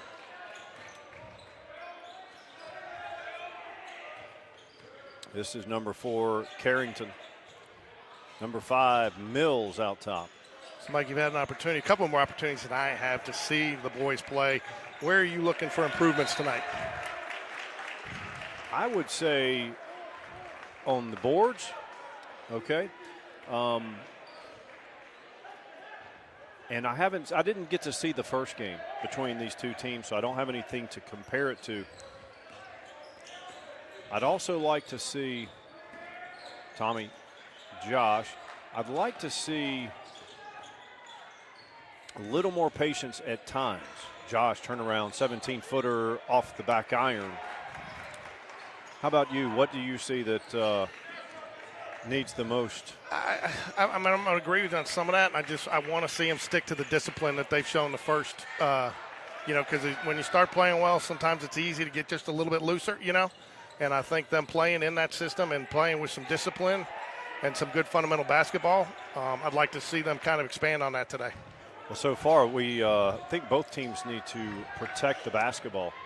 Oh, Tommy Morrison says get it out. Not in my house.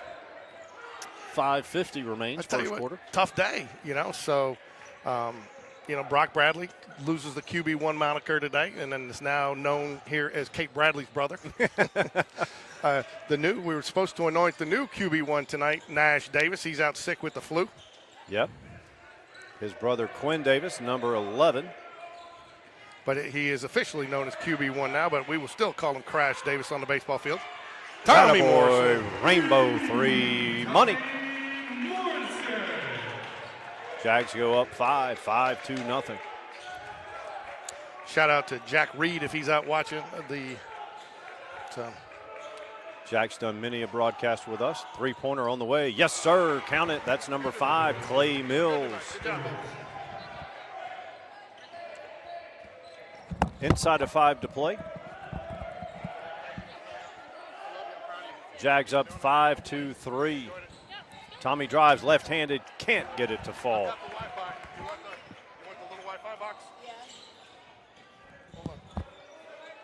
Jags in their man-to-man defense. Here's Mills with the ball. He's got the Eagles on the board with that tray ball. Cooper Gann. 3-pointer on the way. Nope. Offensive rebound. Good. That's number 4, Gray Carrington. Hey, Wendy. We are tied just like that. Jags went up 5-0, and the Eagles have scored 5 unanswered. Sam Fox, left wing. He'll pull it. Yes, sir. Sam Fox playing with a lot of confidence, George. He got those 2 offers. And the very next game, it's like he made a statement, I belong. Long rebound coming off, but it will be tracked down by the Eagles. Not much you can do about that. That's No. a product of the long shot. Hey, this kid here, number 4, Gray Carrington, he's not a big by any means, but he's got that turnaround jump hook in the paint. So, you know, you can tell with Sam Fox, too, just the way he's elevating into his shot. It just shows the confidence that he has each time he takes it, you know. Well, you know, some of that has to do with Coach Black actually demanding that his players take those open shots. Cooper Gann. Smallest man on the court with the rebound. Oh, it's going to be a foul. I'm sure Coach Floyd, we might get a foot stomp there with that 85 feet away from the basket. He's I won't say subdued, but he's a little calmer than normal tonight. Yeah, so far. Yeah, but we're only 4 minutes and 52 seconds in. So those of you who are watching us for the first time, we say that with respect. We know Coach Floyd, when he coached here, he's a great basketball coach. He's loved by the Spain Park family, except when we're playing him, right? That's right. Well, we still respect him even when we're against him. He's a good coach, and even the girls loved him. The girls basketball players, in fact, they wanted him at one point. Going to be an offensive push off on Tommy. Jags lead 8-7. I think Coach Floyd was a part of the staff that won the volleyball state title as well. I think so. Here at Spain Park. All right, on the court, Tommy's going to take a break. We've got Maddox Phillips will check in for the Jaguars. Maddox does a lot of things. He does things conventionally well, but he does a lot of things that don't necessarily show up in the stat sheet. That's why he was co-player of the game. There we go, Owen Leonard. He's got jets. He can leap too. Oh, just firm off the back of the rim. You know what other Phillips does a lot of things? His mom, Beth. I just ran into her at the baseball team meeting, and she is, I think she served as the mom on the board, and she is all everywhere, everything with all those kids. And, going to get the offensive foul. Just as they called Tommy, they're going to call number 2, Xander Hughes. Xander Hughes. Jags up 8-7. Surprised Xander Hughes is still there. I thought he graduated last year. And no, it's like Must be part of the Blanton family from Oklahoma. Or the Colquitts from Tennessee. Man, that is the 3rd offensive foul that we have seen just in this first quarter. Yep. And then the Heltons from Tennessee too. Heltons, yeah. Heltons had 3 or 4 of them. I think Helton can't get it to fall. It'll stay here. I believe Clay Helton's one of only 2 or 3 SEC players to be in Baseball Hall of Fame. Is that right? I don't know. Sam Fox drives, dishes. McQueenie out to Josh. Hey, look at all these lineups. We've seen what, 9 players already? Drive it, score it. Yes, sir. Kiss off the glass.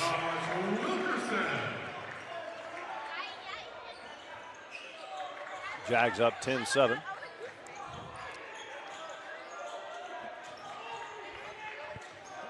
The Eagles don't have the size that it seems like they've had in the past.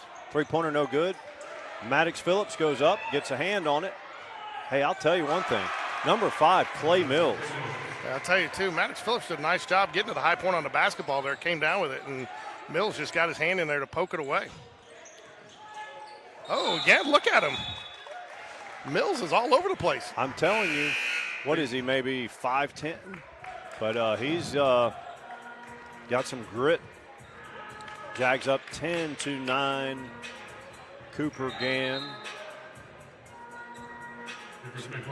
Again, Cooper's that tough-nosed player And when you're the opposing point guard, you're like, good grief, I do not want to play them.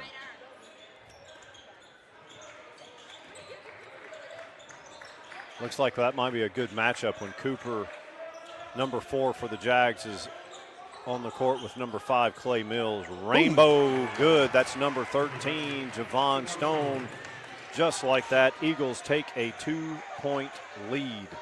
Inside a minute to play, first quarter. Maddox. You know, Mike, it always feels like when these two teams play that this game goes back and forth, swings back and forth, multiple lead changes. McQueenie gets the save there. Owen, McQueenie drives. Dish, nice play. Maddox Phillips finishes. Nice dish. Andy McQueenie with the dime. We're tied at 12. Can he be lightning now that his brother's graduated? Yes, I mean, hey, what's the deal with Barrett Price? Does he know, is he claimed the Price is Right tag? I haven't seen him, man. He's always running around. He's got something going, man, and he's got some. You got to come up with a nickname like what they call him, Wild Thing Rick Vaughn, Veghead, Vegematic with that haircut he's got. Oh, three-pointer. That's Cody.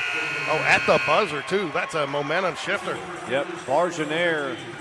Number 11 is Cody Bargenaire. I hope I'm pronouncing that correctly. Number 12 is Kale Bargenaire. Jags out to a quick start in this first quarter, but Mountain fights back and ends the quarter with a 3-point lead. We would expect nothing else.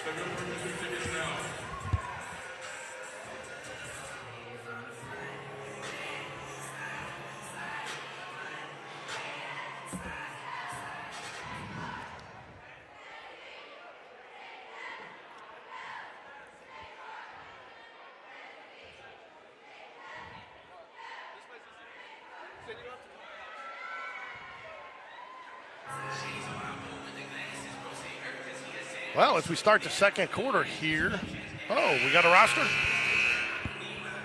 You got a roster, Mike? Yep. You got your copy over here? I didn't get put it over here for I got you. this copy. No, I got you the boys too. The Oh, there we go. I got them both. It's Bargenaire, not Bargenaire. I just asked the young lady from the. Which one? There's two, Cody and Kale. Yep. Well, they're both pronounced Bargenaire, of course. Kale is the one that hit the 3. All right, Jags will inbounds it. Trailing by 3. The mighty Quinn Davis. Medicine Man, right? Wasn't that Dr. Quinn, Medicine Man? Yeah, we're going to go with the mighty. Oh, and one. Sam Fox. He does not like green eggs and ham, Sam I am. He likes and one opportunities.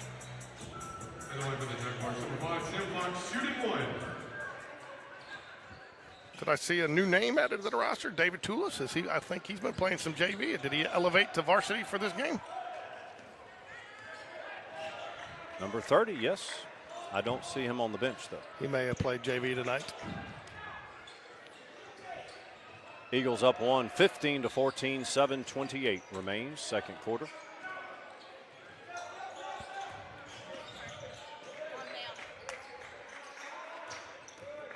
Here's Mills again. Fearless goes in there against 6'5" Josh Wilkerson and converts. Such a soft touch there, Mike. You got to have it to make that shot. I'll tell you what, I like this 4 versus 5 here. Cooper nails Gann versus number 5, Clay Mills. I mean, Sam Fox has just got that nice, confident finish in his shot. Great ball rotation there and just finds nothing but the bottom of the net. Absolutely. We are tied at 17. Sam's not, he's not taking that long, too, again. Wow, throws it down. That's number 1, Kason Lemons. Nice design play there. Again, I tell you, that's, you play this fast style, this fast-paced offense, Mike. That's one thing you got to make sure you get back on defense there, settle in. And I think the Jags have given up a couple easy possessions there. They need to shut that down. Tommy misses from long range. Eagles up 2.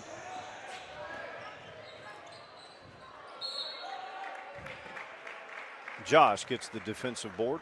Lots of traffic in there on the defensive board, draws the foul. We got Josh, Cooper, Sam, Quinn, and Tommy on the court. Josh takes a break. In for him is Maddox.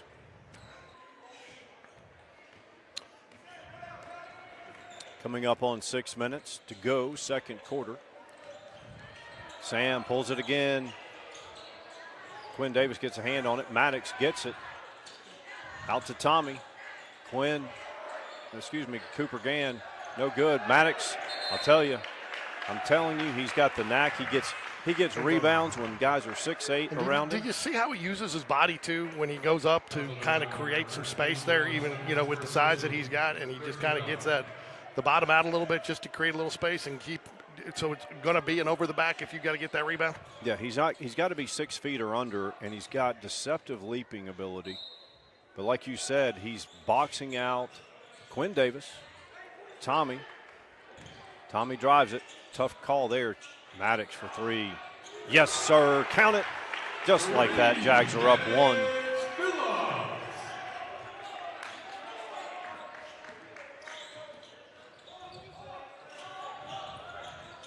Sam's got a tough assignment here. Actually lost it. Quinn. Long 3 again. Sam Fox, nice. Rebound.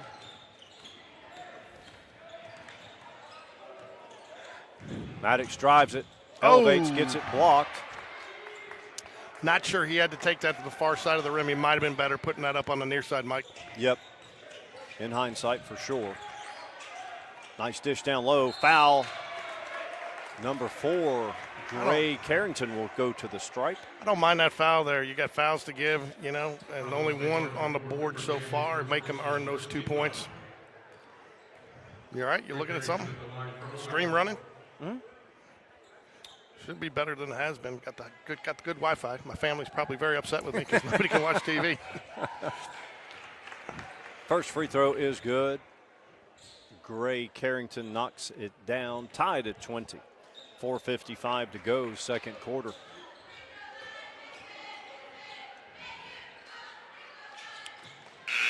Knocks them both down.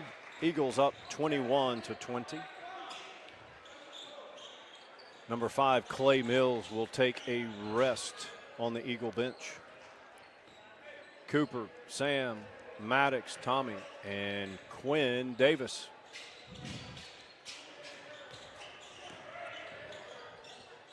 Maddox drives it. I'd like to see Quinn pull and pop that shot more. Contact, no foul. Eagles will push it, no numbers. Show some great patience. Oh, almost lost it.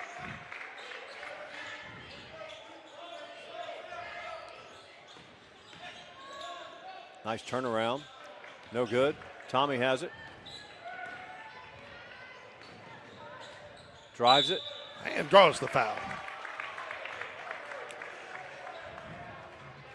Thought Tommy did a nice job running the floor with that one. Couldn't really decide if he was going to go for it. Kind of kept him on their heels a little bit, and then saw the opening, took the step, probably just a little far away from the basket, but draws the foul nonetheless. I think a lot of that had to do, he recognized he was going against a big, and if he was going against a guard, he might have played it out differently. First free throw is good. Tommy's so athletic, though, that he's got a unique ball handling skills for a bigger player. And he's a pure shooter as well. He might be playing like a 2-guard, 2/3 at the next level. Only a junior, though. Well, only a junior. Baston Carroll set to check in here for the Jaguars here. 4:11 remaining. Jags lead by 1. Bastion's had a lot of quality minutes this year, George. Oh, the Price is Right is on the he didn't play JV tonight, huh? He's on the bench, number 12. Should we stick with the Price is Right, or should we go with Veghead? Wild Thing, Rick Vaughn. That is the do. That is the do. Remember? Uh-oh. Oh, Will it get saved? Yes. Carrington saves it for the Eagles. Jags up 1, 22-21.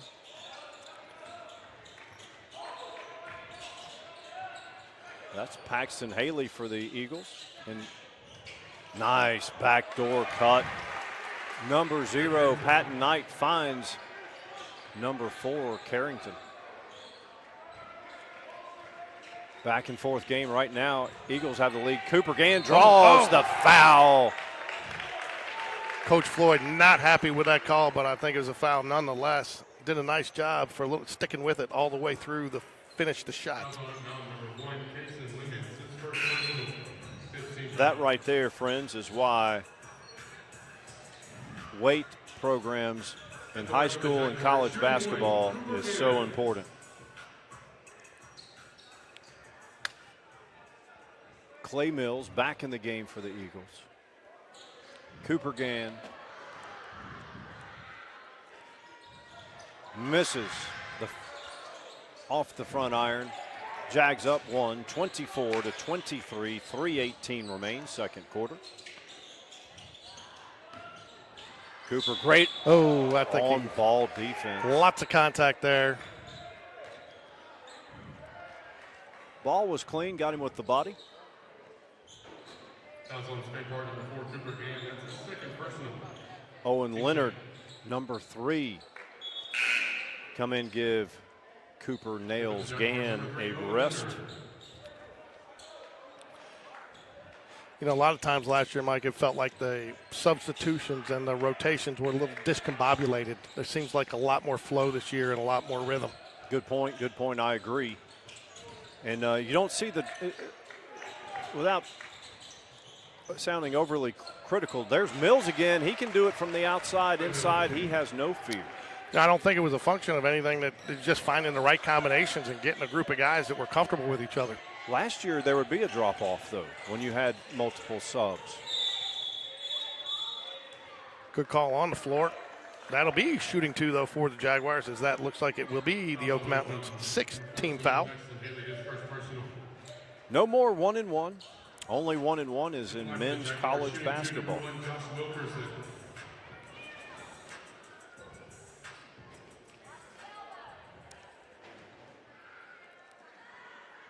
One-on-one in my kitchen when I try to get the last donut on the counter. Well, that's one-on-one, sorry. And Logan's there. Yeah, sweets don't last long at our household either. Yeah, I'm not allowed to eat them. Tied at 25. Josh gives the Jags the lead, 26-25, 2:42 remaining, second quarter. High-scoring game. These Oak Mountain Spain Park games in the past have not been that high-scoring. Several misses. I know not many misses here. Both teams have been on, and lots underneath. Oh, the rejection again. That's his second block of the game, Mike. Yes. Defending the rim. Josh drives it. Finish. You don't see the finger roll much anymore. You either see the dunk or the 3, it seems.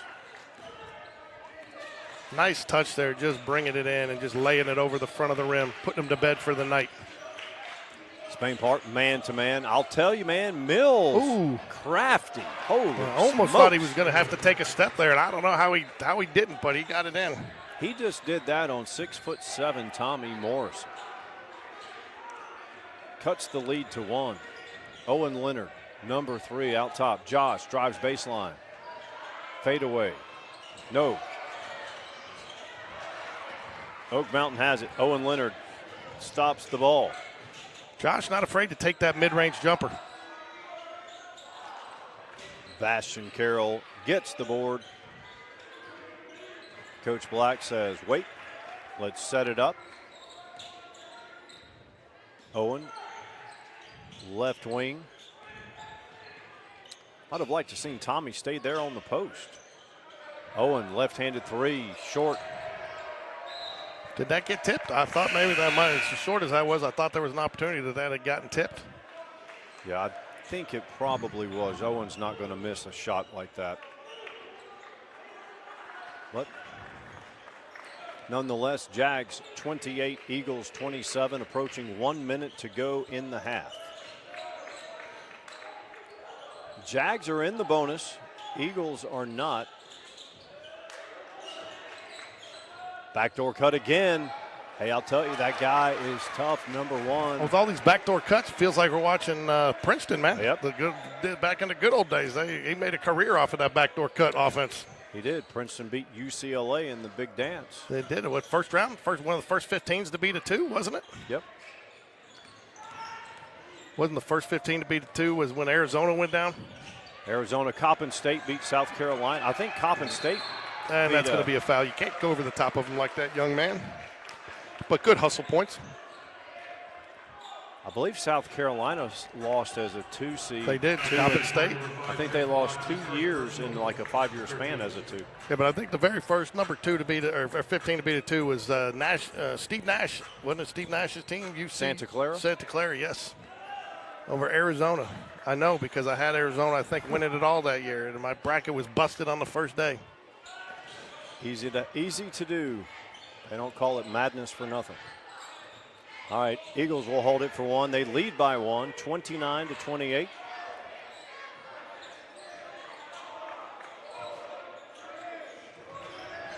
Mills will pull it up, launch it. No. End of 2 quarters. Jags did a nice job there keeping them out of their offensive set that they really wanted to run and just really didn't give them a clean look at it. Were able to maintain the 1-point deficit as they head into halftime. Coach Black, what are you going to tell your team as you go into the locker room? I would just say, hey, the one thing is they've got to defend that backdoor cut, that V cut for the that's really hurting them. Cason Lemons has gotten 2 or 3 buckets off of that backdoor cut. Other than that, I like what I've seen. Yeah. We'll take a break here. Be back in 10 minutes. I got to go get something to drink, man. I've been doing a lot of talking tonight.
inside of 3 minutes remaining in the halftime break. Oak Mountain 29, Spain Park 28. Back and forth first half. No surprise.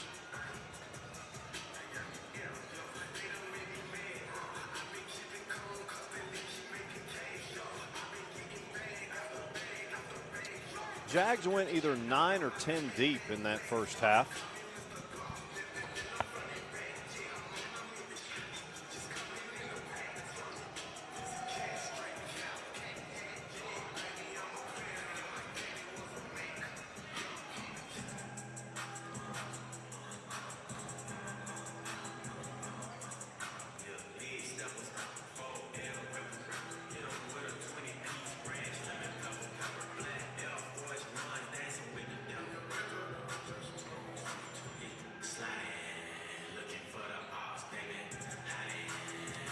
Oak Mountain really hurt Spain Park with the backdoor V-cuts.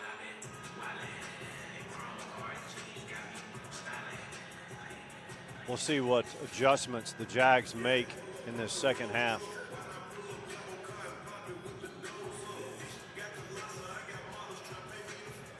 Kaysen Lemons, number 1 for the Eagles.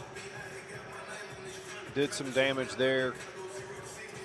Gray Carrington, and hey, number 5, Clay Mills. I don't know his size, maybe 5'9", 5'10", if that.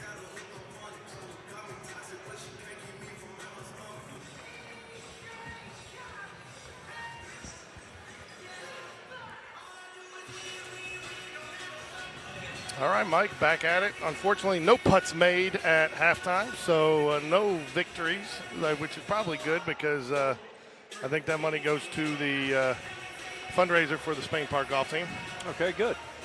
So we didn't want them to make it. The golf team needs the 100 more than the putters do. Assuming, of course. So, Jags, what are you looking for here, second half action? How do you pull away? Well, I was just speaking about to the viewers about interesting to see what adjustments Jags will make on defending that V-cut back door. And I'll say this, number 5 Mills and number 4 Gray Carrington, especially, neither one of them I think Mills is probably 5'9". It's hard to say from here. 5'9", 5'10", but he's having his way in the paint. We are underway, second half. Oak Mountain with the ball and a 1-point lead.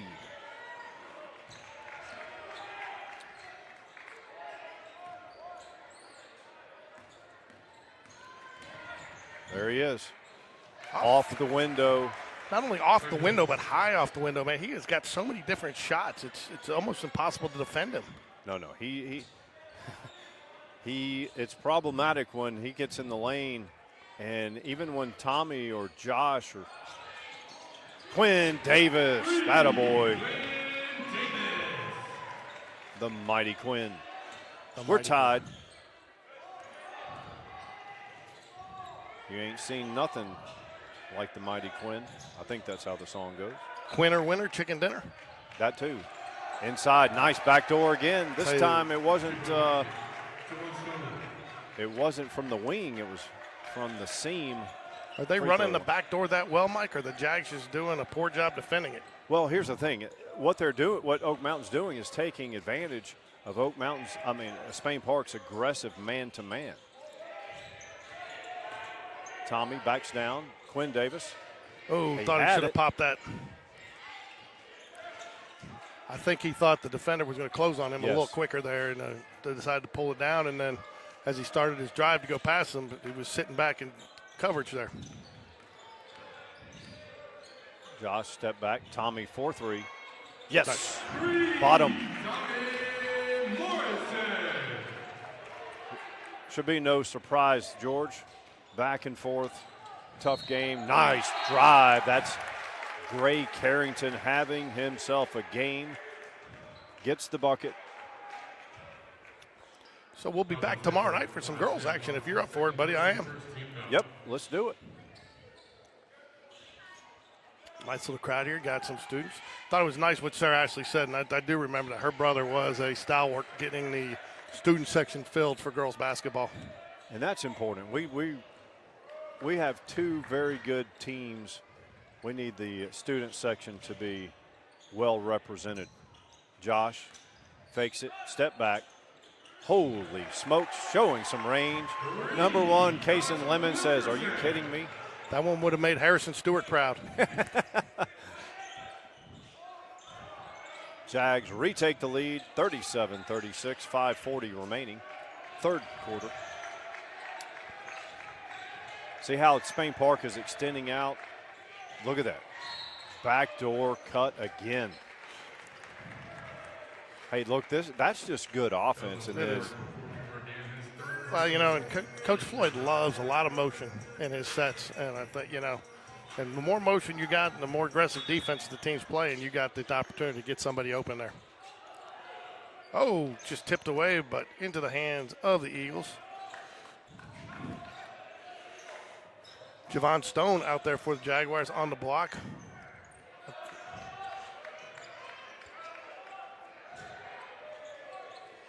Off the front iron, Tommy snags the board. All right, Jags have a 1-point lead, 37-36, approaching 5 minutes. They have the ball. Oak Mountain, man-to-man. Cooper Gann runs it, drives it, dishes out. Sam Fox, three-pointer on the way. Nope. Here's Stone. He's got it up ahead. Josh says, don't bring it in here. Just enough. A nice job not drawing the foul there.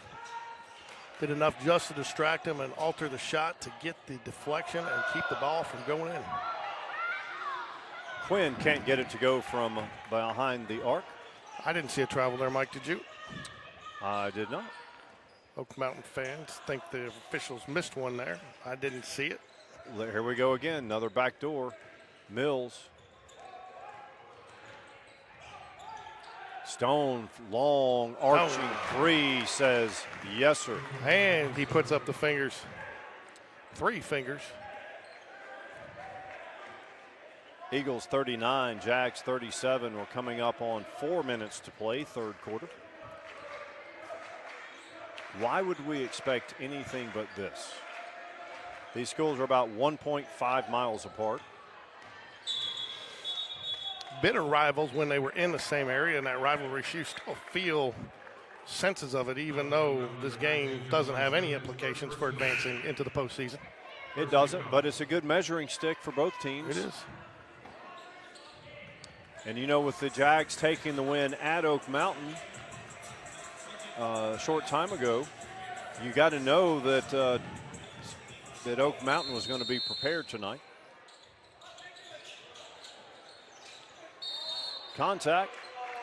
Tommy will go to the charity Now stripe. that's the Coach Floyd we've known to come to know and love there. We got a little mini foot stomp. Usually the foot stomps ramp up after Christmas once they get into area play. First free throw up and good. Tell you, Mike, I think we've had as many lead changes as the Jags have points. It's certainly an exciting game.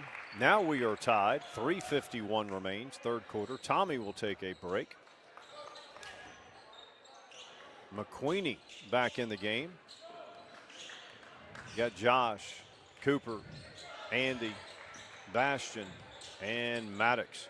I don't think I've seen this lineup. I could be wrong, but I'm not sure we've seen this lineup all season, George. Nah, I don't think so. And I think Jags are going a little smaller. Oh, late foul call there, but I think it was the correct call. I do too, but you know what? Again, Maddox Phillips showing he can elevate. Second team foul. Kaysen Lemons is a matchup problem. He got the flush in the half-court set in the first half. Knocks down the first of 2 free throws there. 1 point lead, 3:29 remaining.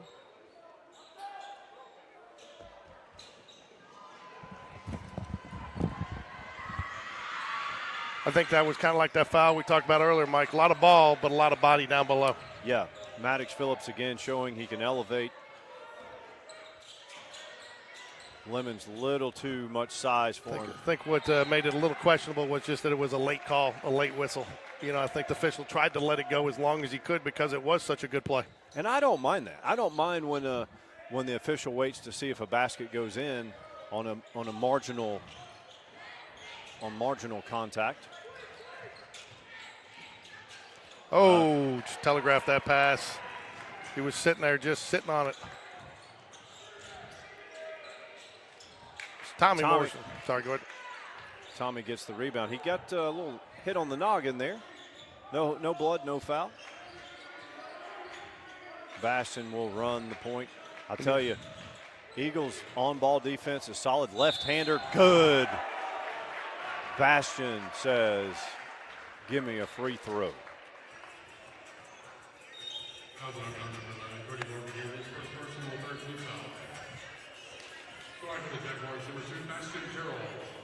Number 3, Christian Jones in for the Eagles. Xander Hughes, number 30, Nathan Dameron.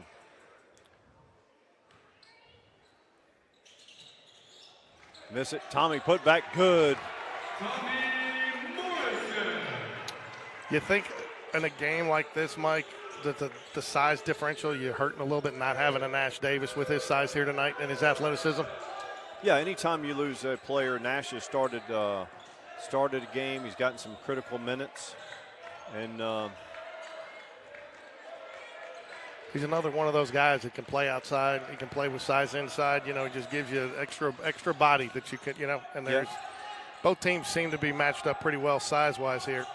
Nash can guard 3, 4, or 5. Oh, that was a steps.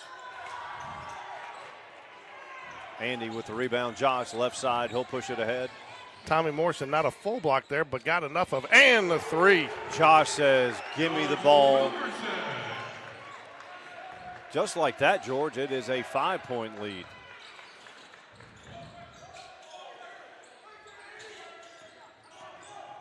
Look at this kid. Holy smokes. He didn't finish there, but Clay Mills. He's been a one-man wrecking crew for the Eagles tonight. And again, he's 5'10" or under. Josh, short. That's what I'm talking about in the patience there, Mike. That had an opportunity to be a big swing. I would have liked to have probably seen a little bit more motion and a better shot selection there. Yep, Josh said, I'm going to try a heat check here and see how hot I actually am. That's exactly what that was. He was feeling it, and, you know, it's the hot hand philosophy. You know, and I got no problem with it. But, again, I thought right there you had a chance because you get a chance to make that a 7-point lead. And, again, now Oak Mountain have a chance to make it a 3 or a 2-point lead. Well, you know, one thing is Stone, number 13, was not in, and number 1, Lemons, was not on him. So he knew he could get the shot off. That's going to be a turnover. Taylor. Timeout, Oak Mountain. This is a full timeout. For those of you who can't see on the camera, Mike's up here doing his ice cream and cake. So is Coach Floyd. So if you believe that I'm doing it, you have to believe that Coach Floyd is doing it. You got a cheerleader daughter. You know this dance. I've seen you do it in your living room. I know. Hey, I see a lot. Those are cheerleaders over there in street clothes. Anna Kate. The girls love this, don't they? Oh, they do. Hey, you know who also loves it? The football players. Do they really? Because I've seen them in the stands when at pep rallies, and they're all into it. Hudson Reed, Big Reed Oatridge. I don't know about Reed Oatridge. I can't, but I know Hudson was doing it. I was a little surprised. You know, Harrison said that that Reed was an occasional jokester in the locker room. I'll tell you, man, Harrison might have him a future in broadcasting. He was pretty solid tonight. Oh, he was outstanding.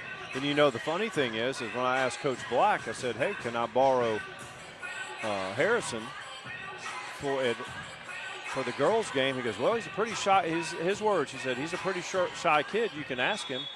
And I went down and asked Harrison, and he gave me a fist bump, said, yes, sir, I'll be there. And he did.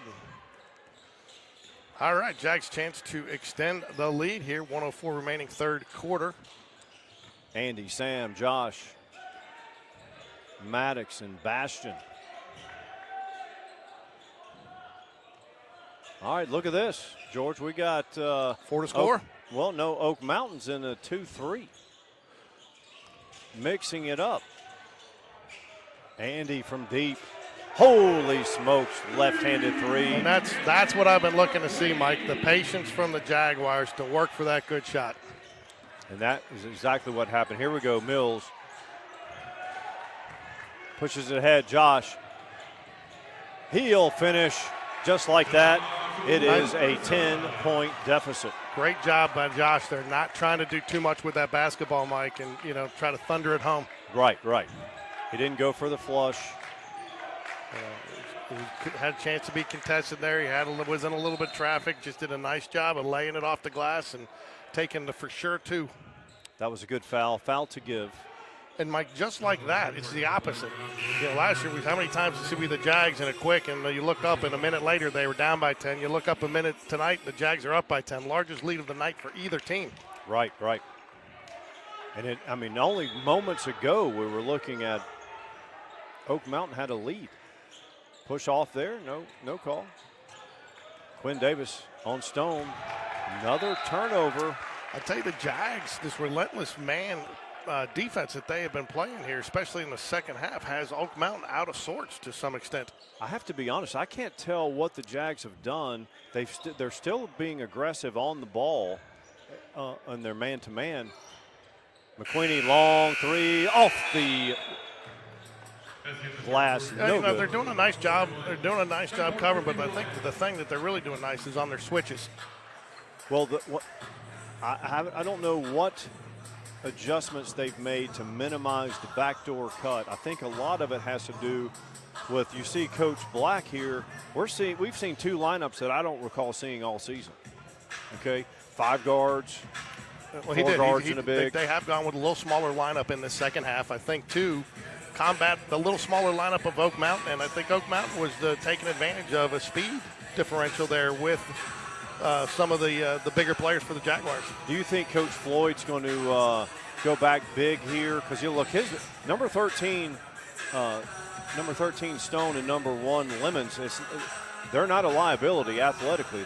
They're athletes.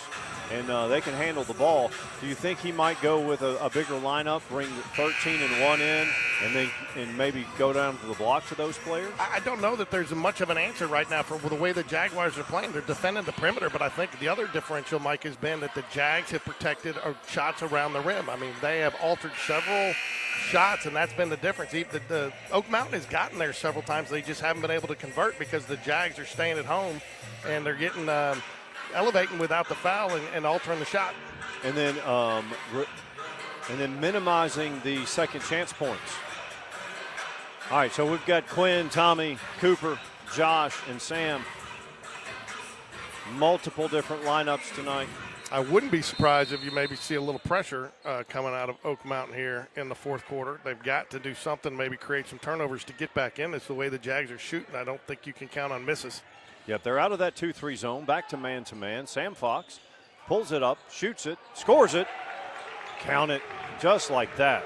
It is a 13-point lead.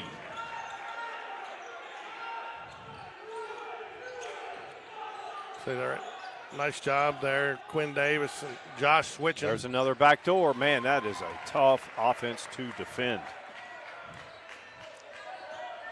I was just about to say as well that Jags were not overextending to, they're going to get him for a carry. The Jags were not overextending on their man-to-man, maybe to help defend that backdoor, and then they pull it off again. 11-point lead, Oak Mountain with the ball. 7:12 remaining, fourth quarter.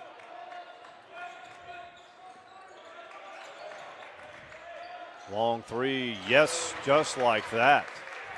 And I'll tell you, that's the way these two teams play. I mean, you get a 10-point swing just the other way and be right back to tied in just a matter of seconds. Jags were up 11. Moments before that, Eagles were leading. Now they've got it. 8 points. Yep, back to single digits. Tommy for three. He'll answer from. That's a big-time shot right there, Mike. Yeah, you've got to answer big shots with one of your own, and Tommy does it there. And that's Both teams feeling it. I was just about to say, in a shot like that, when Tommy Morrison hits, it just drains a little bit of energy because you're working so hard to get back and you think you've gotten there, and he comes down, and then Oak Mountain comes right back with the answer. Coach Black says, give me a timeout, 30 seconds. This is a 30-second timeout. 6:14 left. The Jags lead by 8 again. All right, so what do you think, George? Do you think maybe draw the Eagles out, go 4 out, 1 in? I mean, I don't know, because, I definitely think you want to work it around for a good shot, maybe get a backdoor cut like they've been doing, get a little bit more motion in there. But, the Jags are not a slow tempo team, and you don't want to take them out of the rhythm because there's still a lot of time left here. And if you go too slow, too quick, that could be the answer that the Eagles are looking for to get back in this game. Yeah, and it's only an 8-point lead. Josh, Tommy, Cooper, Quinn, Sam, that's your starting five. That's your 5 on the court.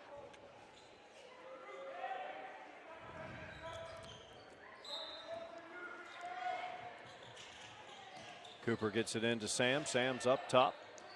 Josh has it. Tommy brings out Stone.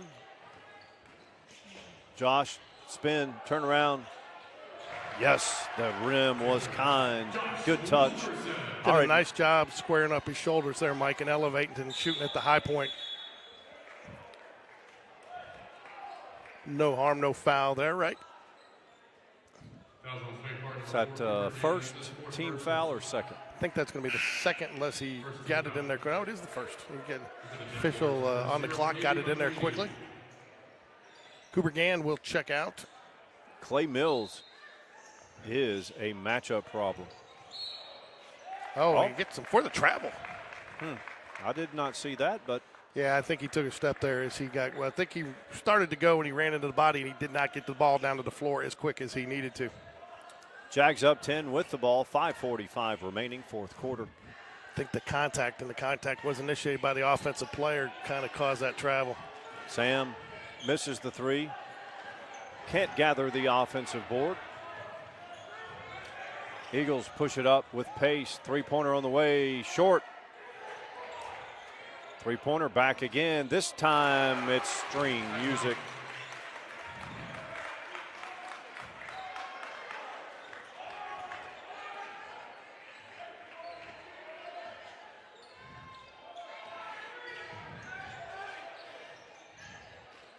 Sam drives, elbow. Quinn Davis, Tommy, left corner. Jags don't set a lot of on-ball screens. I like that because I feel like that's not the best philosophy most of the time. Tommy drives it. Oh, didn't finish. I liked what he did there, though, following Josh on the runner there, but just couldn't convert, Mike.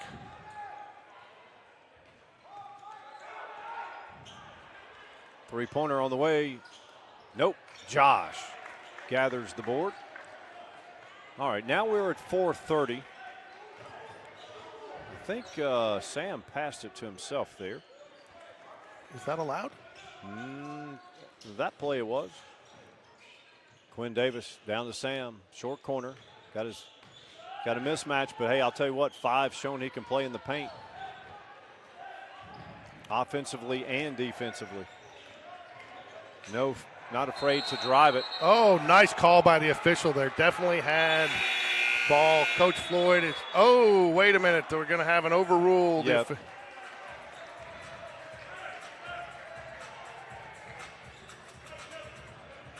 I don't know. I'm not going to say that's the wrong call there, Mike, but you usually don't see them reverse call like that without them huddling up. I think that they both one made the jump ball and one made the contact foul call at the same time, and then the contact foul is obviously going to supersede the jump ball. All right, Jags up 7, 4:03 remaining. Eagles with the ball.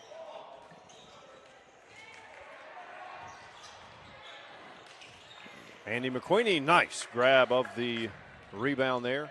There was a lot of ball on that, but I do think there was enough body to call that foul, Mike. Agreed. We may be Jaguar fans, but we are trying to be fair. Nice takeaway there, but Do I get, since I complimented the official, do I get 5 credit in the bank? well, no, it'll go against the 3,500 that you're down. So I still haven't worked off my official fine total yet, huh? No, that's a cumulative 6-year count. Okay, so we'll keep it going there. All right, just checking. Cooper Gann. Oh, over and back. He did get pushed there, but I think his momentum was more the driving factor there on that call. Wouldn't you agree? Yep. So Jags have 2 team fouls. Oak Mountain none at this point. tough call there. A little bit of contact, but again, I think the momentum is what really carried him there, and I think again, a correct call by the official. Stone out top brings Tommy away from the rim. You know who we have not seen much this second half, Mike, is Owen Leonard. We have not. Stone with a rebound. He's going to throw it away. Yep, good call. No deflection. Yeah.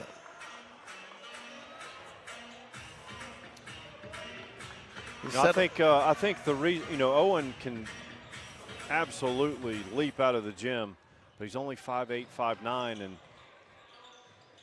some of the matchup problems is probably why we haven't seen much of him in the second half. Really liked that shot there by Tommy. Thought that was a good, clean look, and just think maybe a little farther from the basket than he thought he was, which came up just a hair short. I'd love to see them make Oak Mountain come out. There we go, Cooper Gann. Nice call. Timeout there, Coach Floyd. Yeah, we're at that point where I think both coaches know every possession is critical.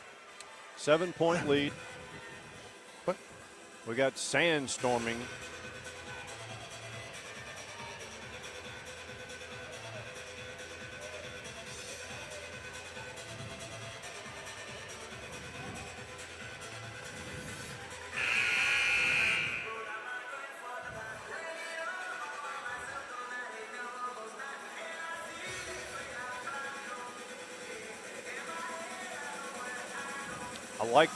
I like the depth of both teams. Both teams going 9, 10 deep. Very refreshing.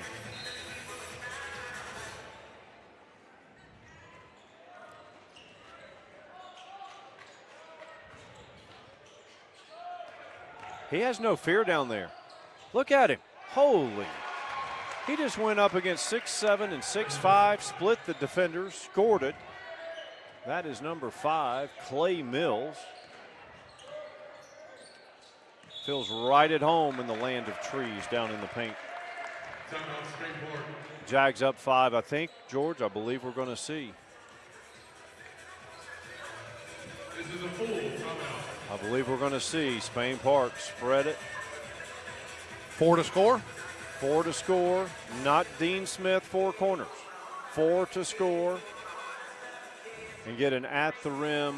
Hey, I'll tell you though, against this Oak Mountain team, they've got rim protectors, 13. I think number 1, Lemons, is out right now. It's going to be Nathan Dameron, Javon Stone, Christian Jones, Carrington, and Mills.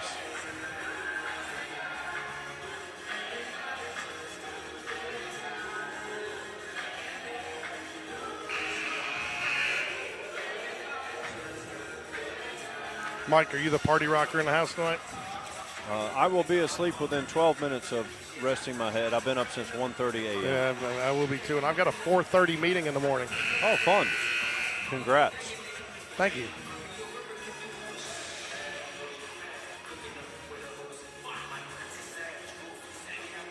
Jags lead 59-54. 2:37 remains in the fourth. Jags stretched the lead to 11.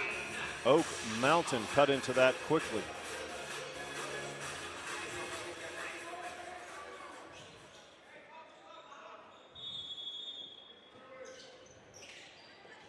Cooper Gann. Good matchup here. Cooper against Mills. Josh.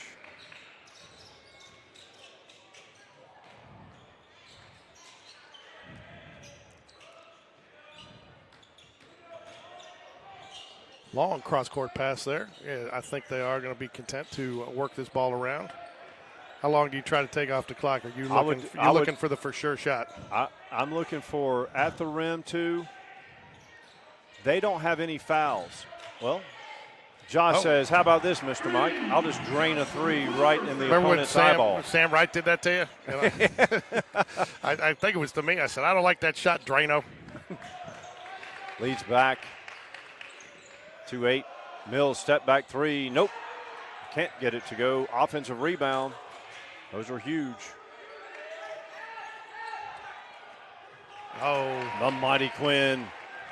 Josh on the breakaway. Oh. Misses the dunk. He must have heard me compliment him earlier going for the for sure too, but Oak Mountain does not take advantage of the miss with the turnover. He's going to get him for a carry. Timeout. Oh. Coach Black did not like the helter-skelter And I chaos. think Sam Fox almost had a carry there, did he not? Maybe the TO saved him. Jags up 62-54, 1:23 remaining. 30-second timeout. Look at the scoreboard, George. Oak Mountain has no fouls. I know. I was going to ask you about that. When do you start fouling? Because you want to get it there now. You foul 3 times, you bring in subs. You foul now, you get to at least 3. And then you try for a steal, but you're going to have to start fouling. You're down 3 possessions.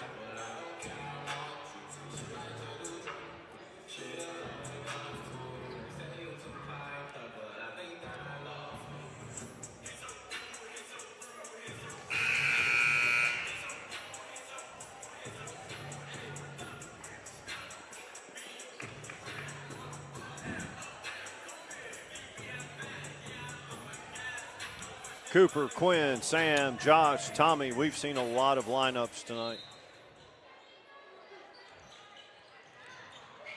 Josh. So why wouldn't you foul right there? They probably should.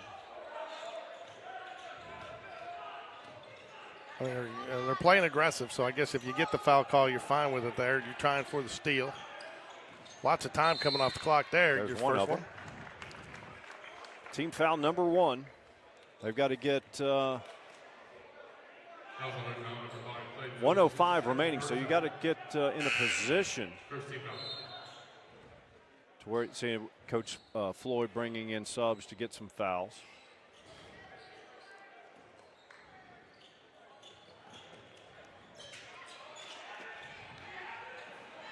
Quinn Davis, very smart young man. Oh, and the foul.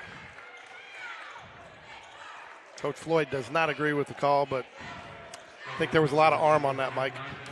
And it went back to Quinn, so it's good aggressive defense there. If Nash Davis is out there watching, hope he's feeling better tonight. Team foul number 3. Oops, sorry, folks. I'm doing the Mike Loreno camera plan there, keeping it on the opposite end of the court from where the action is. It's fun that way sometimes. Use your imagination. That's why we call it like a radio broadcast. When I did the baseball meeting tonight, I had to explain to people. So, you know, one of the reasons we started is because we know you got a lot of parents that are, you know, shuttling kids around. And so a lot of people ask us, why are we calling a TV broadcast like a radio broadcast? Because a lot of people are driving around with us in the car listening. Right. Some of the younger kids, the younger generation, they're like, radio? What do you mean? Tommy gets it, chins it. Cooper Gann Looks ahead, has got it ahead to Josh. Very smart. Wise. Oh, and the foul. Hard foul, but clean foul.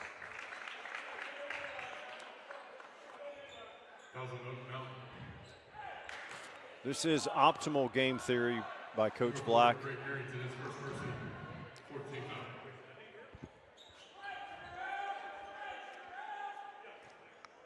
Jags will line it up. Cooper to inbounds, 50 seconds, up 8. Good timeout there by Cooper again. Didn't even take a chance of getting to the 5-second call. That's another thing. Too many people push that too far. Okay, they got a call away from the ball. So Tommy will go to the stripe. So twice, because I saw one official grant the timeout underneath the Cooper.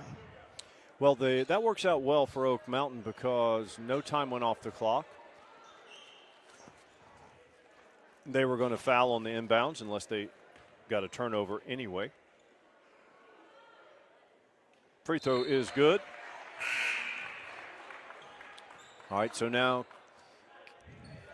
Knight and Javon Stone come back in.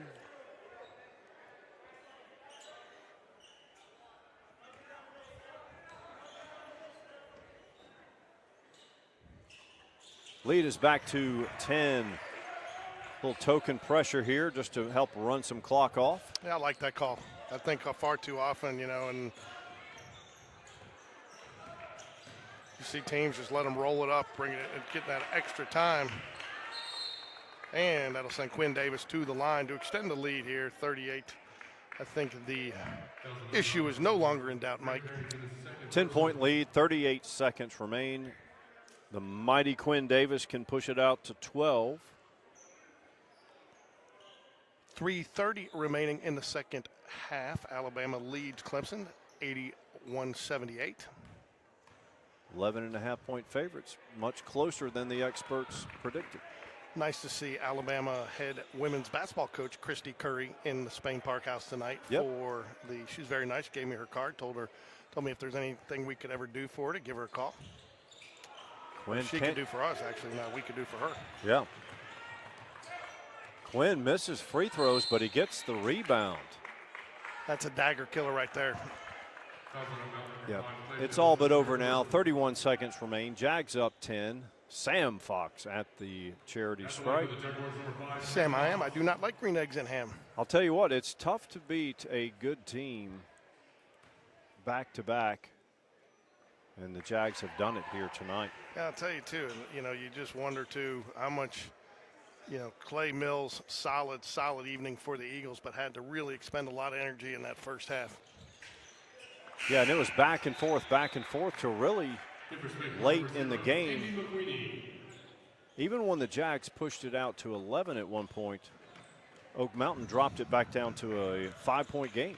I think that might be the difference there, Mike, when you're talking about what adjustments. I think Spain Park is just a little bit deeper than this Oak Mountain team, and a little bit deeper than this Oak Mountain team, and that really prevailed in the second half. Yep, well said, and I really like the multiple lineups we saw tonight. Yeah. We saw lineups that we didn't see in crunch time in other games. Shows Coach Black's confidence in several of his players. Are you surprised in a game like this you don't see a Barrett Price or somebody like that, or Reed Oatridge come in, or you think they're still getting their basketball legs going? The latter, and plus, look at the bench. He's not going with a 12-player roster. He's got 15 players dressed out. So it's not reasonable to think you're going to get 15 players in a game.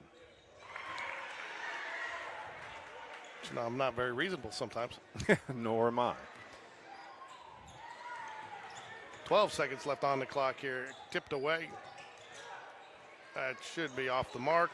Jags, all they should have to do is hold it right there, and that'll do it. Great evening tonight, Mike. Lots of excitement. Nice signing day for 3 Jaguars, Jackson Bryant, Kenna Rigo, and Brock Bradley tonight. And Lady Jags did not win, but saw some good signs. Talked to Coach Hatter. He said the same thing we did. They could have made a basket. They would have definitely been in that game. They miss too many free throws and miss too many at the rim shots that just you're not going to win basketball games when you're not putting it in the hoop. Got to make your free throws, and you got to make those shots in the paint when you get them. So They're getting better, though. Again, they've got one senior, one junior, one sophomore, and the rest are 8th and 9th graders. The bright future ahead for the Lady Jags. Both of these teams tonight, Eagles and Jaguar boys varsity teams, they're going to get better as well. well, we will be back tomorrow night for some Lady Jaguar action. One game as they play a makeup game that had to be moved for flag football against Homewood, I believe, which is always an exciting matchup. Yep, very good program. A look